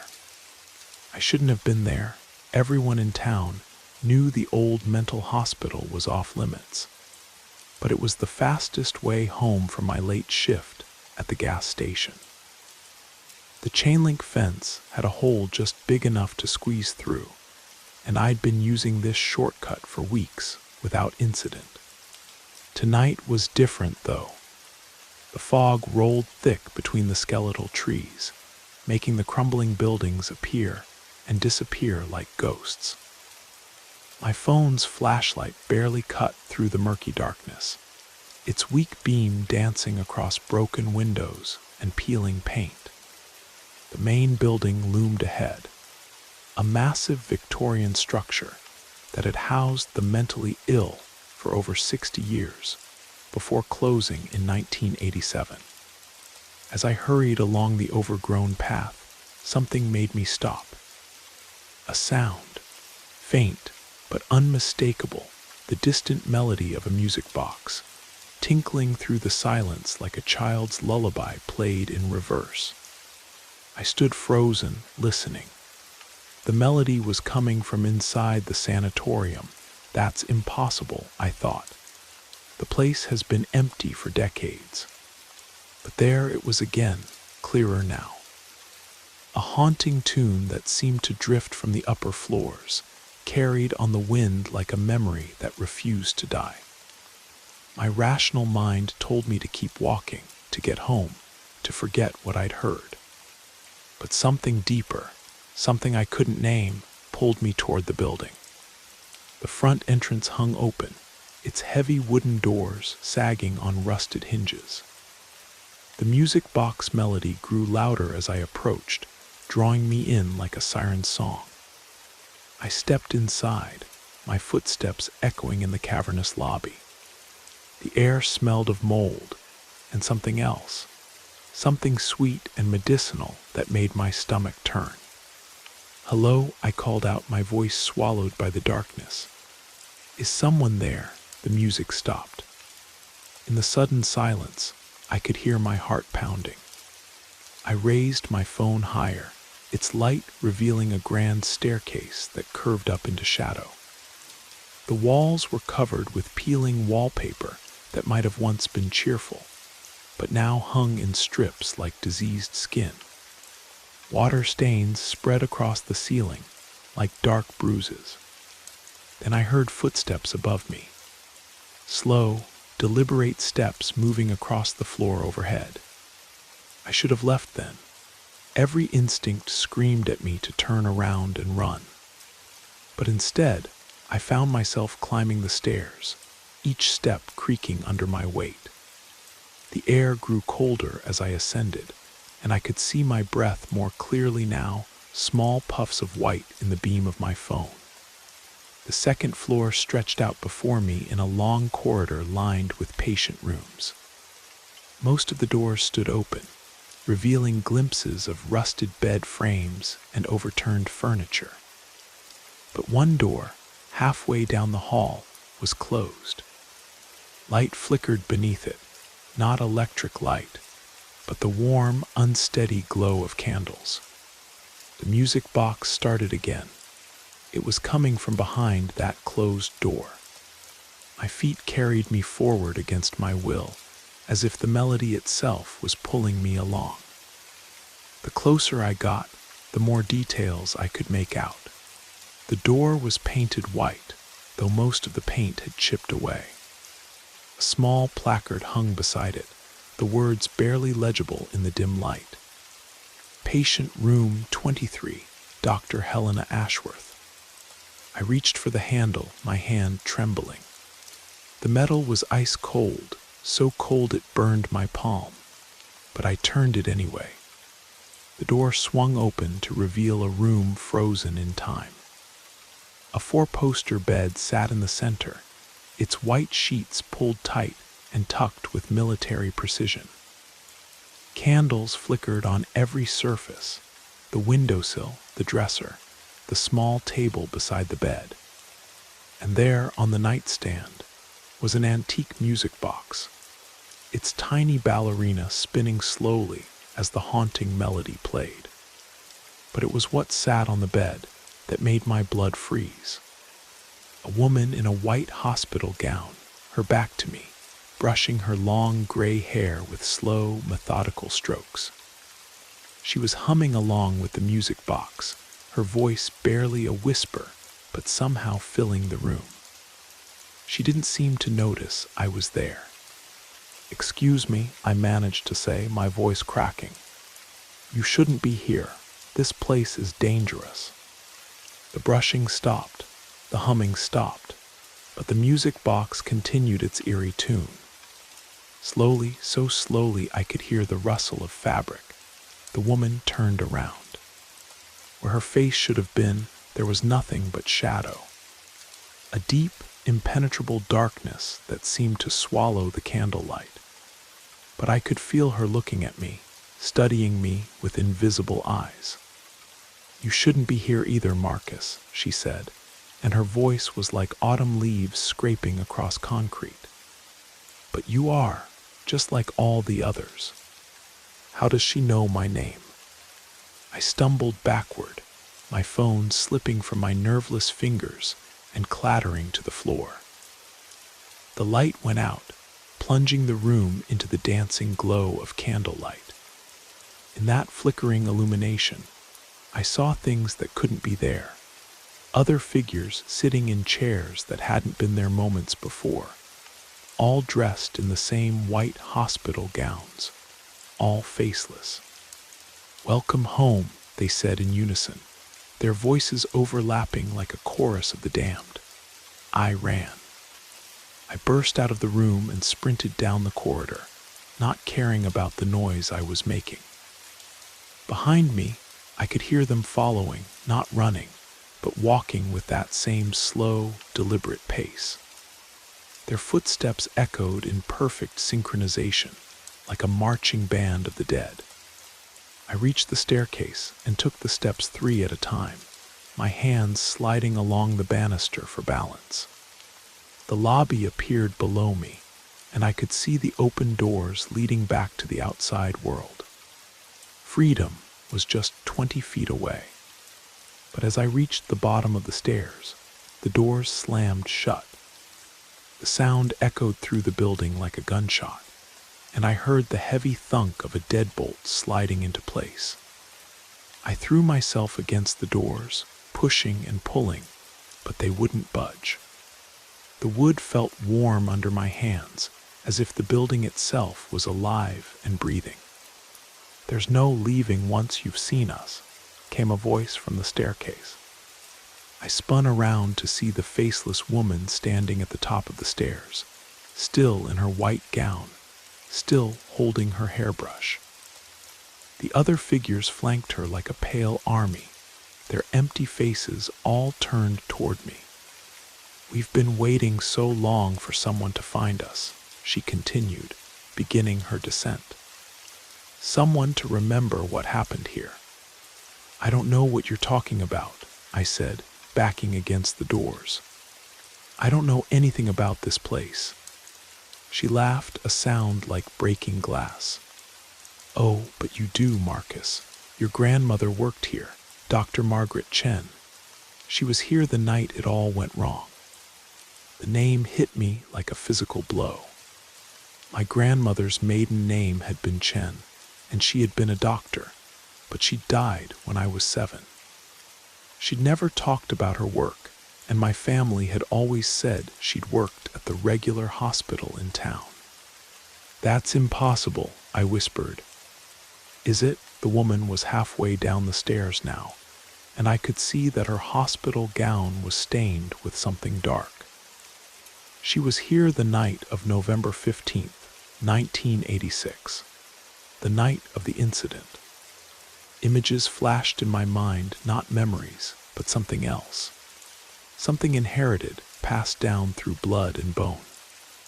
I saw my grandmother, young and beautiful, wearing a white coat and carrying a clipboard. I saw her walking these same halls, checking on patients, administering medication. And then I saw the fire. It started in the basement, in the electroshock therapy room. Old wiring, they said later. A tragic accident. But I could see the truth now, flowing into my mind like poison. It wasn't an accident. One of the doctors, Dr. Helena Ashworth, had been conducting unauthorized experiments, trying to prove her theories about the connection between madness and the supernatural. She'd pushed too far, opened doors that should have stayed closed. She opened a doorway, the faceless woman said, as if reading my thoughts, between this world and the next, and when the fire came, we were trapped on the wrong side. The woman reached the bottom of the stairs, and now I could see her clearly in the moonlight streaming through the dirty windows. Her face wasn't gone, it was burned. Charred flesh hung in tatters, revealing glimpses of white bone underneath. Her eyes were gone, but somehow she could still see. "Your grandmother tried to save us," she continued. "But she was too late. We burned, all 23 of us in the East Wing. And we've been waiting here ever since, caught between life and death, unable to move on." More figures began emerging from the shadows, patients in hospital gowns, nurses in white uniforms, doctors in blood-stained coats. All of them bore the marks of the fire. All of them were looking at me with eyes that weren't there. "What do you want from me?" I asked, my voice barely a whisper. "Justice," they said in unison. "Dr. Ashworth escaped that night. She's still alive, still out there, still practicing her dark medicine. We need you to find her." "I can't," I said. "I'm just a kid. I work at a gas station. I don't know how to find anyone." The burned woman stepped closer, and I could smell the charred flesh, could feel the unnatural cold radiating from her body. "You have her blood," she said. Margaret Chen's blood. It calls to us. It connects you to this place, to what happened here. You can find Ashworth because part of you is already connected to her work. She reached out with a blackened hand and touched my forehead. Pain exploded through my skull, and suddenly I could see everything. The experiments, the rituals, the summoning circles drawn in the basement. And somewhere, in a house on the outskirts of town, an old woman still practicing the same dark arts that had killed 23 innocent people. Dr. Helena Ashworth, still alive, still dangerous. Find her, the burned woman whispered. Bring her to us, and then you can go home. The pain in my head receded, but the visions remained. I could see her house clearly now, a Victorian mansion surrounded by dead trees, with symbols carved into the foundation stones. I could see her in her study, hunched over books that should have been burned decades ago. And if I refuse, I asked, the woman smiled, her burned lips cracking. Then you stay here with us, forever. The choice wasn't really a choice at all. I found myself nodding, agreeing to hunt down a woman I'd never met, to bring her to face the justice of the dead. The burned woman stepped back, and I heard the deadbolt slide open behind me. You have 3 days, she said. Find her and bring her here, or join us in our eternal waiting. The doors swung open, and cold night air rushed in.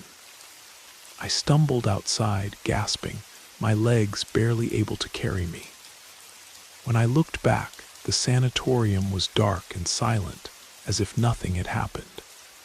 But I could still feel them, watching me from the windows.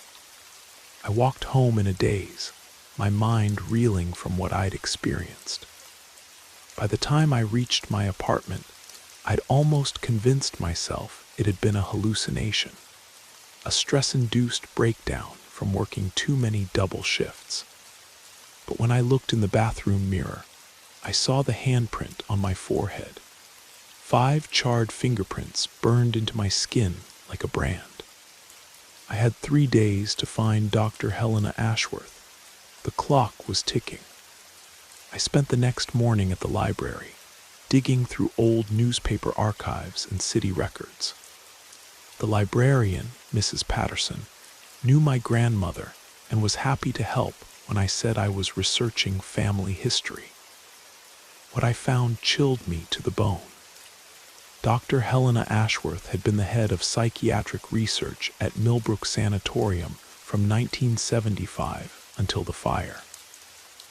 After the incident, she disappeared from public records, but there were whispers, rumors, patients who'd gone missing, unexplained deaths, a pattern of horror that stretched back decades. And according to the property records, she still owned a house at 13 Blackwood Lane. I drove out there that afternoon, my hands shaking on the steering wheel. The house sat at the end of a dead-end street, surrounded by woods that seemed too dark for the middle of the day.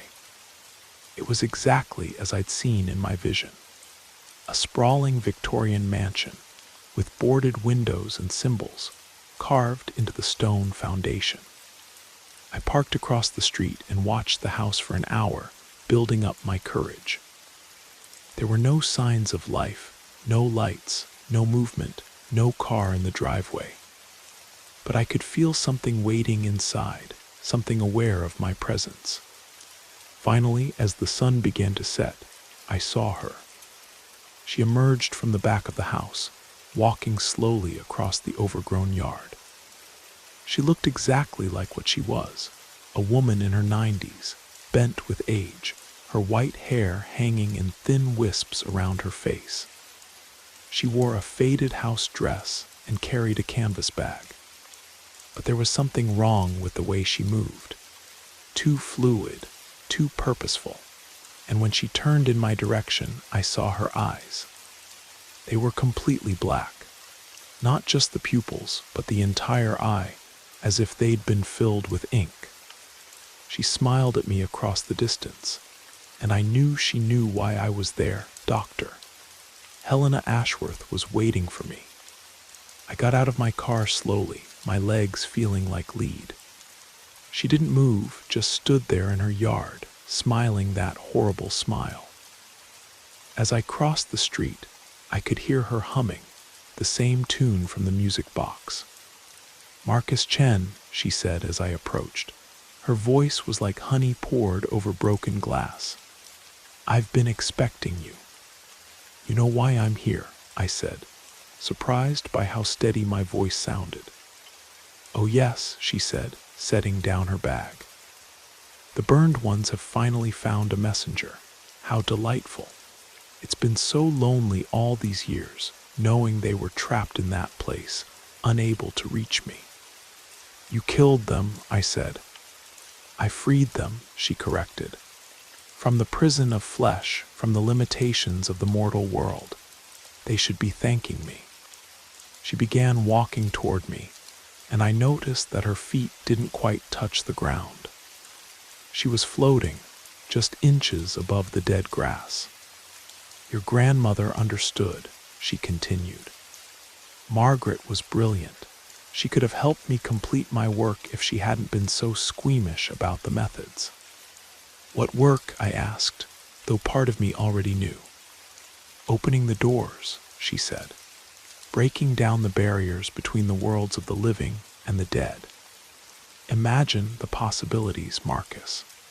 Imagine being able to speak with every soul that has ever lived, to learn the secrets of death itself." She was close enough now that I could smell her, old perfume and something else, something rotten underneath. "The fire was just the beginning," she whispered. "I've learned so much since then, grown so much stronger. Would you like me to show you?"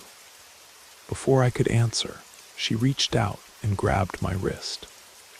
Pain shot up my arm, and suddenly I could see what she'd been doing for the past 37 years. The missing people, the unexplained deaths. She'd been practicing, perfecting her technique, learning how to trap souls, how to bend them to her will. The basement of her house was full of them, dozens of spirits, bound and tortured, forced to serve her twisted experiments. And she wanted to add the burned patients from the sanatorium to her collection. "They're not looking for justice," she said, reading my horrified expression. "They're my property. I created them and I want them back." I jerked my hand away, stumbling backward. "You're insane." "I'm enlightened," she said, "and soon you will be too." She raised her hands, and the air around us began to shimmer. The temperature dropped 20 degrees in an instant, and I could see my breath. The dead grass at our feet began to wither and turn black, spreading outward in a circle with her at the center. I ran. I sprinted back to my car, fumbling with the keys as she laughed behind me. The engine turned over just as she reached the street, her black eyes blazing with unnatural light. I floored the accelerator and tore away from that cursed place, my hands shaking so hard I could barely steer.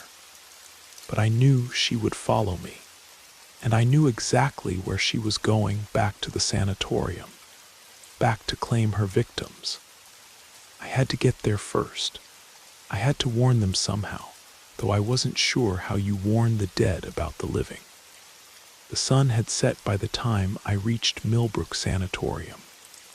The building loomed against the star-filled sky like a dark monument to suffering. I squeezed through the hole in the fence and ran toward the entrance, my breath coming in sharp puffs. The doors were open, waiting for me. I burst into the lobby and called out, "She's coming. Dr. Ashworth is coming." The burned woman materialized at the top of the stairs, her faceless features somehow managing to convey surprise. "So soon," she said, "you found her quickly." "She's not coming for justice," I said. "She wants to capture you, to add you to her collection." The woman tilted her head, considering this. We suspected as much. Helena always was greedy. Then why did you send me to find her? I demanded. Because she would have come anyway, the woman said, beginning her descent. At least this way, we're ready for her. As she spoke, other figures began emerging from the shadows. Not just the burned patients, but dozens of other spirits. Nurses, doctors, orderlies, everyone who had died in the sanatorium over the decades. They formed a ghostly army, filling the lobby with their pale light. You see, Marcus, the burned woman said, we've been gathering strength all these years, waiting for the right moment to face her. And that moment is now. Outside, I heard the sound of a car pulling up, then footsteps on the gravel path. Doctor Helena Ashworth had arrived. She entered the lobby like a queen returning to her castle, her black eyes surveying the assembled spirits with satisfaction. My dear patients, she said, her voice echoing strangely in the vast space. How I've missed you. We are not your patients, the burned woman said, stepping forward. We are your victims. Semantics, Ashworth said with a wave of her hand. You belong to me. I created you, and now I've come to take you home. She began to chant in a language I didn't recognize, her voice growing louder and more commanding. The spirits around me began to flicker, their forms becoming less solid. She's trying to bind us, one of the nurses whispered, but the burned woman just smiled. Let her try. As Ashworth's chanting reached a crescendo, something unexpected happened. The spirits didn't fade, they grew brighter, stronger, and I realized why. They'd been feeding on the spiritual energy of this place for decades, growing more powerful with each passing year.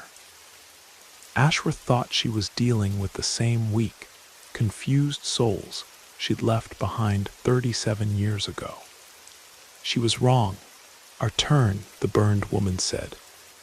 The spirits surged forward as one, their combined light blazing like a small sun. Ashworth's chanting faltered, her eyes widening in shock and fear. She tried to run, but they surrounded her, cutting off all escape. You can't, she screamed. I made you, you're mine. We were never yours, the burned woman said. We were people. We had lives, families, dreams, and you took all of that away. The spirits began to close in, their light growing brighter and brighter. Ashworth fell to her knees, her black eyes reflecting the terrible radiance. Please, she whispered, I can give you what you want. I can send you to the other side, let you rest in peace. We don't want peace, the burned woman said. We want justice.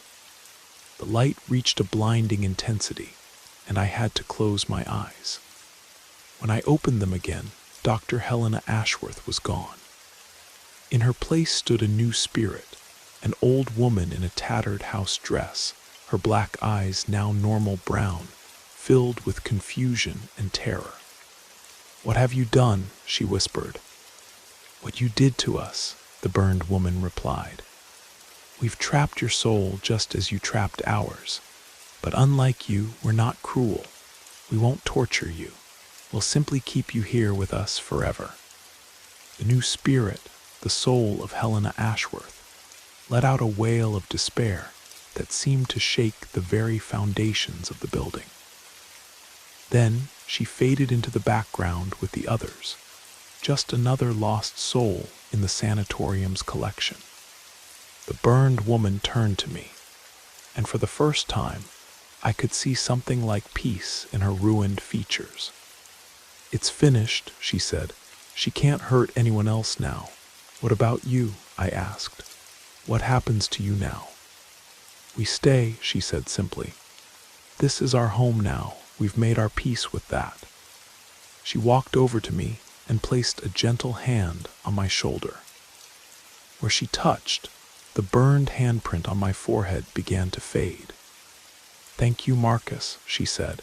"You've given us the closure we needed." "Will I see you again?" I asked. She smiled, and somehow, even with her burned face, it was beautiful. "I hope not," she said. "That would mean you're dead." I laughed despite everything, and she laughed too. The other spirits began to fade, returning to whatever corners of the building they called home. Soon, I was alone in the lobby. I walked to the doors and stepped outside, breathing in the cool night air. When I looked back at the sanatorium, it seemed different somehow. Less threatening, more at peace. I drove home slowly, processing everything that had happened.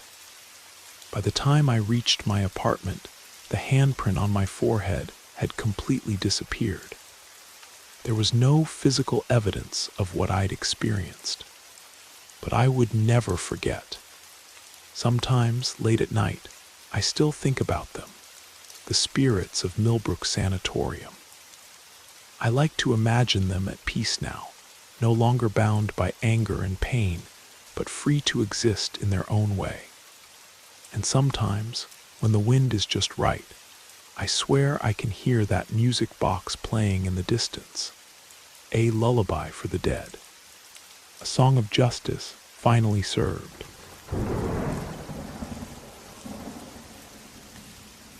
First time I felt it, I was knee-deep in mud behind old Thompson's barn, trying to save a dying calf. The rain had been falling for 3 days straight, turning the Oregon countryside into a soggy mess of brown water and rotting leaves. But it wasn't the cold that made me shiver that afternoon. It was something else entirely, a creeping sensation that started at the base of my skull and worked its way down my spine like ice water.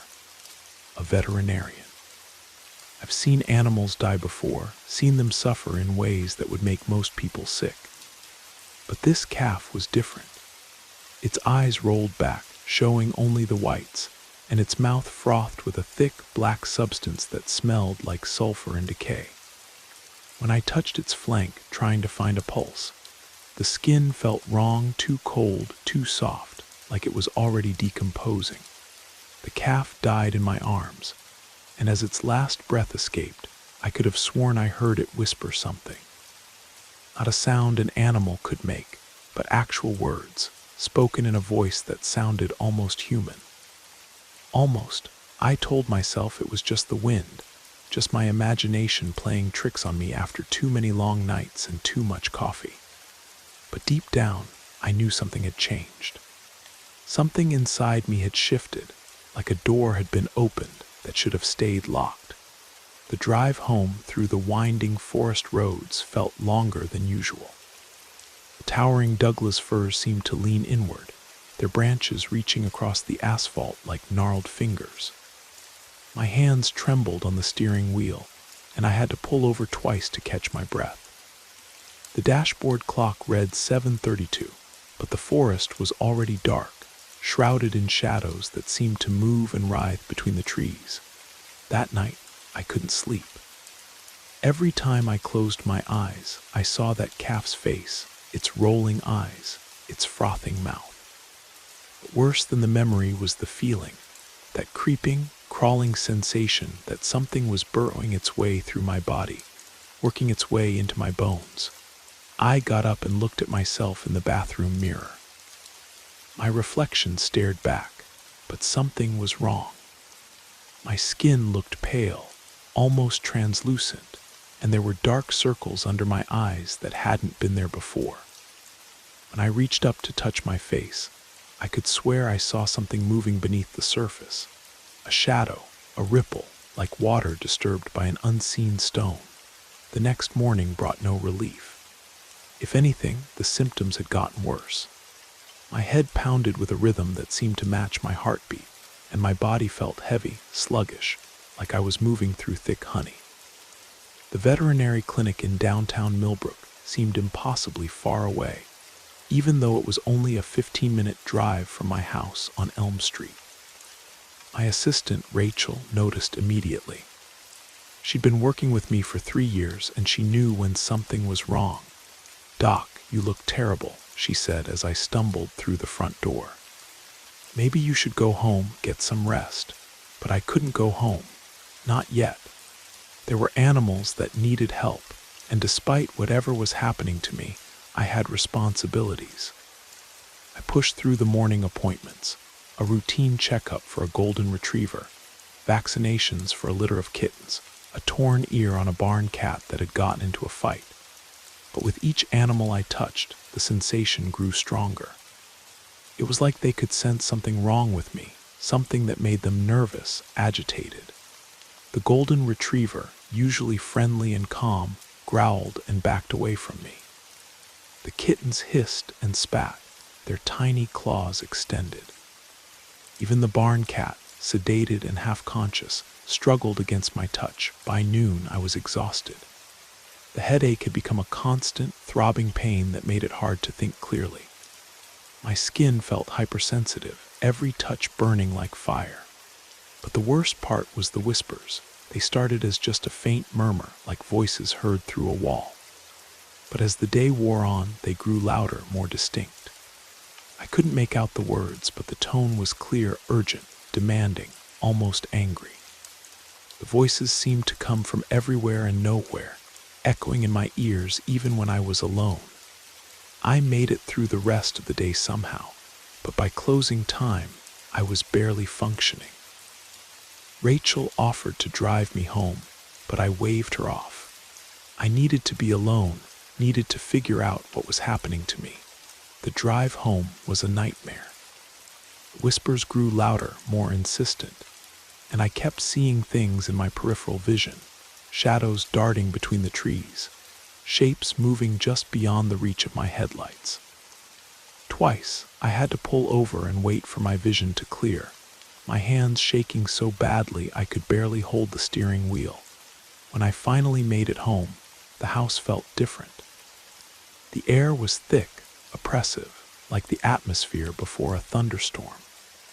Every shadow seemed deeper, darker, and I could hear strange sounds coming from the walls, scratching, scuttling, like something was moving inside the structure itself. I tried to call my friend Jake, a fellow veterinarian who worked up in Portland. We'd gone to school together, and I trusted him more than anyone. But when I tried to explain what was happening, the words wouldn't come out right. They sounded crazy, even to me. "Mike, you sound exhausted," Jake said over the phone. "When's the last time you took a real break?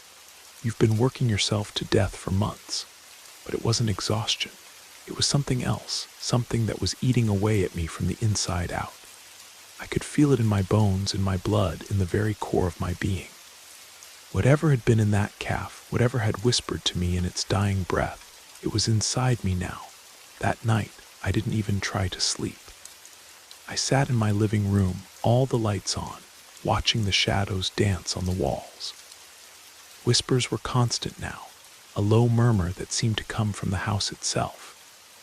Sometimes I thought I could make out words, my name, spoken in voices that sounded familiar but wrong, like recordings played backwards. Around 3 a.m, I heard footsteps on the front porch. Slow, deliberate steps that creaked on the old wooden boards. But when I looked out the window, there was no one there. Just the empty street, illuminated by the pale glow of the streetlights. I was losing my mind. I had to be. There was no other explanation for what I was experiencing. But even as I told myself that, I knew it wasn't true. This wasn't a breakdown or a psychotic episode. This was something else, something that existed beyond the boundaries of medical science. The next morning, I called in sick to the clinic. It was the first time I'd missed work in over 2 years, but I couldn't function. The whispers were so loud now that I could barely hear my own thoughts, and my body felt like it was falling apart from the inside out. I made an appointment with Dr. Anderson at the Millbrook Medical Center. He was a good doctor, someone I'd referred clients to when their pets had medical issues beyond my expertise. If anyone could help me, it was him. waiting room was filled with the usual mix of patients: elderly people with chronic conditions, young mothers with sick children, a few teenagers who looked like they'd rather be anywhere else. But as I sat there, waiting for my name to be called, I noticed something strange. The other patients kept glancing at me, their expressions ranging from curious to concerned to outright fearful. A little girl, maybe 6 years old, was sitting with her mother across from me. She stared at me with wide, frightened eyes, and when I tried to smile at her, she buried her face in her mother's shoulder and started crying. The mother looked at me with suspicion, pulling her daughter closer. Michael Thorne, a nurse, called my name, and I followed her back to an examination room. She took my vitals, temperature, blood pressure, heart rate, and asked me the usual questions about my symptoms. But I could see the confusion in her eyes when I tried to describe what I was experiencing. Dr. Anderson arrived 20 minutes later, a thin man in his 50s with kind eyes and graying hair. He listened patiently as I explained what had been happening: the whispers, the shadows, the feeling that something was crawling under my skin. "How long have you been experiencing these symptoms?" he asked, making notes on his tablet. "About 4 days now," I said. "It started after I treated a sick calf. The animal died, and ever since then I've been feeling wrong." Dr. Anderson nodded, his expression thoughtful. "Let's run some tests. Blood work, urine analysis, maybe an MRI if we need to rule out any neurological issues." The blood draw was routine, but as the needle pierced my vein, I could have sworn I saw something dark and oily mixed in with the red. The nurse didn't seem to notice, filling vial after vial with what looked like normal blood. But I knew better. I could feel it moving through my veins, spreading through my body like an infection. The tests came back 3 days later. Dr. Anderson called me personally, his voice tight with concern.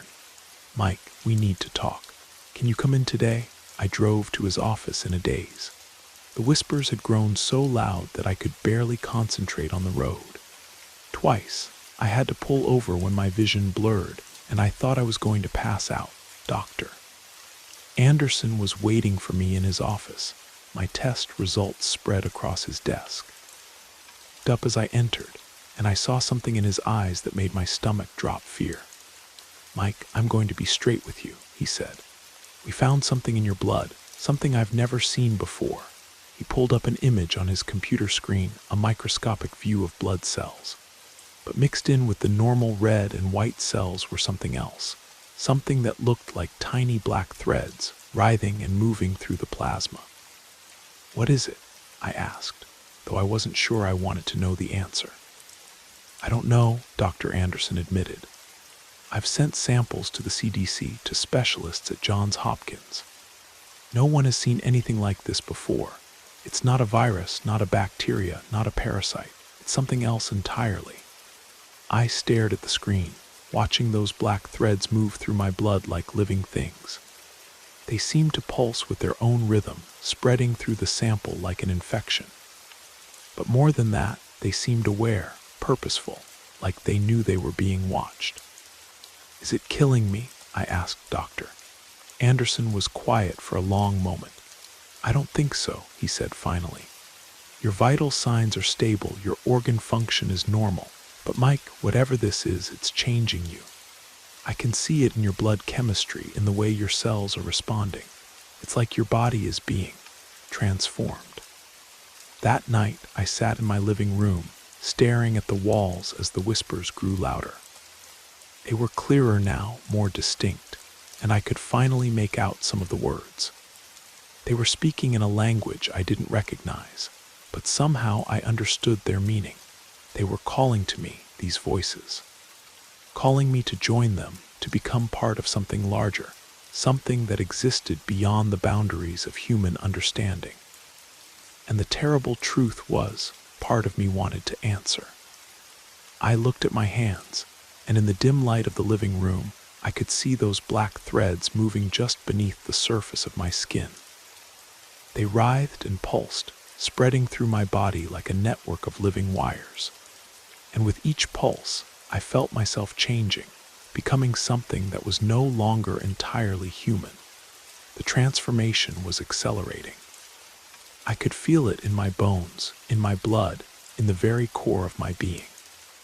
Whatever had been in that calf, whatever had whispered to me in its dying breath, it was rewriting my DNA, turning me into something new. I should have been terrified. I should have fought against it, should have tried to find a cure. But instead, I felt a strange sense of peace, of acceptance.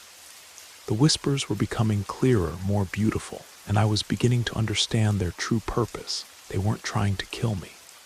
They were trying to save me. The next morning, I didn't go to work. I couldn't. The change was too far along, too complete. I could feel my body reshaping itself, adapting to accommodate whatever was growing inside me. My skin had taken on a grayish pallor, and my eyes had become more sensitive to light.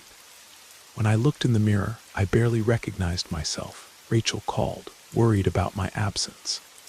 I tried to explain, but the words came out wrong, distorted by the changes in my vocal cords. She hung up, probably thinking I was having some kind of breakdown. But I wasn't breaking down. I was evolving. That afternoon, I received a visitor. There was a knock at my door, and when I opened it, I found a woman standing on my porch. She was tall and pale, with dark hair and eyes that seemed to hold depths I couldn't fathom. But it was her smell that caught my attention, the same sulfur and decay scent that had emanated from the dying calf. "Hello, Michael," she said, her voice carrying the same whispered quality I'd been hearing for days. "My name is Luna. I think it's time we talked." She didn't wait for an invitation. She simply walked past me into the house, moving with a fluid grace that seemed almost inhuman. I followed her into the living room, where she settled into my armchair as if she belonged there. "You're scared," she said, studying my face with those dark eyes. "I understand. The change is never easy, especially for those who fight it." "What change?" I asked, though I already knew the answer. "The one that's been happening to you since you touched that calf," Luna said. "The one that's turning you into something more than human." She reached into her purse and pulled out a small vial filled with a black liquid that seemed to move and writhe on its own. "This is what's inside you now, Michael. What's been growing in your blood, changing your cells, rewriting your genetic code. It's beautiful, isn't it?" I stared at the vial, fascinated despite myself. The liquid inside pulsed with its own rhythm, and I could hear it calling to me, singing in that same whispered language I'd been hearing for days. "What is it?" I asked. "Life," Luna said simply. "Pure, undiluted life. The kind that existed before humans, before animals, before anything you would recognize as living.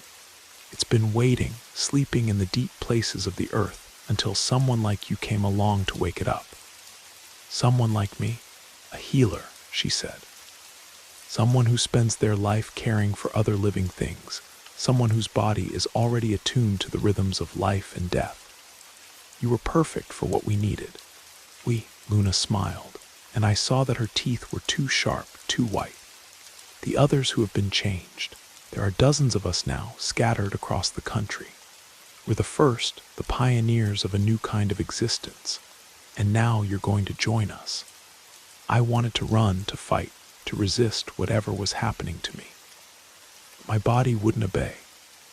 The black threads in my blood were pulsing faster now, and I could feel them connecting me to something vast and ancient, something that had been waiting for millennia to reclaim the world. "Don't fight it," Luna said, standing and moving closer. "Embrace it. Let it complete the change. You'll be stronger, faster, more alive than you ever imagined possible." She reached out and touched my forehead, and suddenly I could see everything. Network of changed humans spreading across the globe, connected by the same black threads that were now flowing through my veins. The sleeping entity deep beneath the earth, stirring to life as more and more hosts were added to its collective consciousness, and I could see my role in it all. Not as a victim, but as a shepherd guiding others through the same transformation I was experiencing. My knowledge of animal biology, my understanding of life and death, would make me invaluable to the collective. The old world is ending, Luna whispered. The world of separate, isolated beings, each struggling alone against the darkness. We're building something new, something better. A world where all life is connected, where death is just another form of existence. I felt the last of my resistance crumble. The whispers in my head were no longer frightening. They were welcoming, comforting, like the voices of old friends. I was no longer alone, no longer struggling against forces I couldn't understand. I was home. Luna kissed my forehead, and I felt the change complete itself.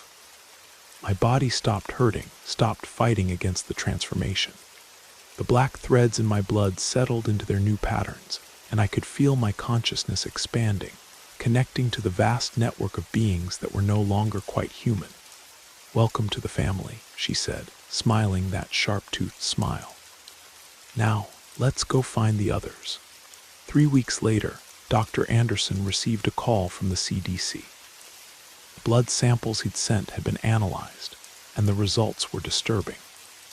The black threads he'd observed were unlike anything in the scientific literature. They appeared to be some kind of previously unknown organism, possibly extraterrestrial in origin. But by then, it was too late. The change had already begun spreading through Millbrook, carried by those who had been transformed. The town's animals were the first to be affected, their behavior becoming increasingly strange and aggressive. Then came the people, first the veterinarians and farmers, then the doctors and nurses who treated them. The CDC sent a team to investigate, but they found an empty town, its residents simply gone. The only clue was a message scrawled on the wall of the veterinary clinic in what appeared to be blood. "The old world is ending. The new world has begun." And in the forests around Millbrook, if you listened carefully on quiet nights, you could hear them whispering, the voices of the changed, calling to others, inviting them to join the growing collective that was no longer quite human. The transformation was spreading, one host at a time, and there was no stopping it now, because the old world was ending and the new world belonged to them. Thank you for spending this time with Brad Arrows. We hope the stories whispered through the rain carried you far into your imagination or your dreams. If you're still awake, let us know how you liked the journey. Until next time, stay safe, sleep well, and let the darkness comfort you.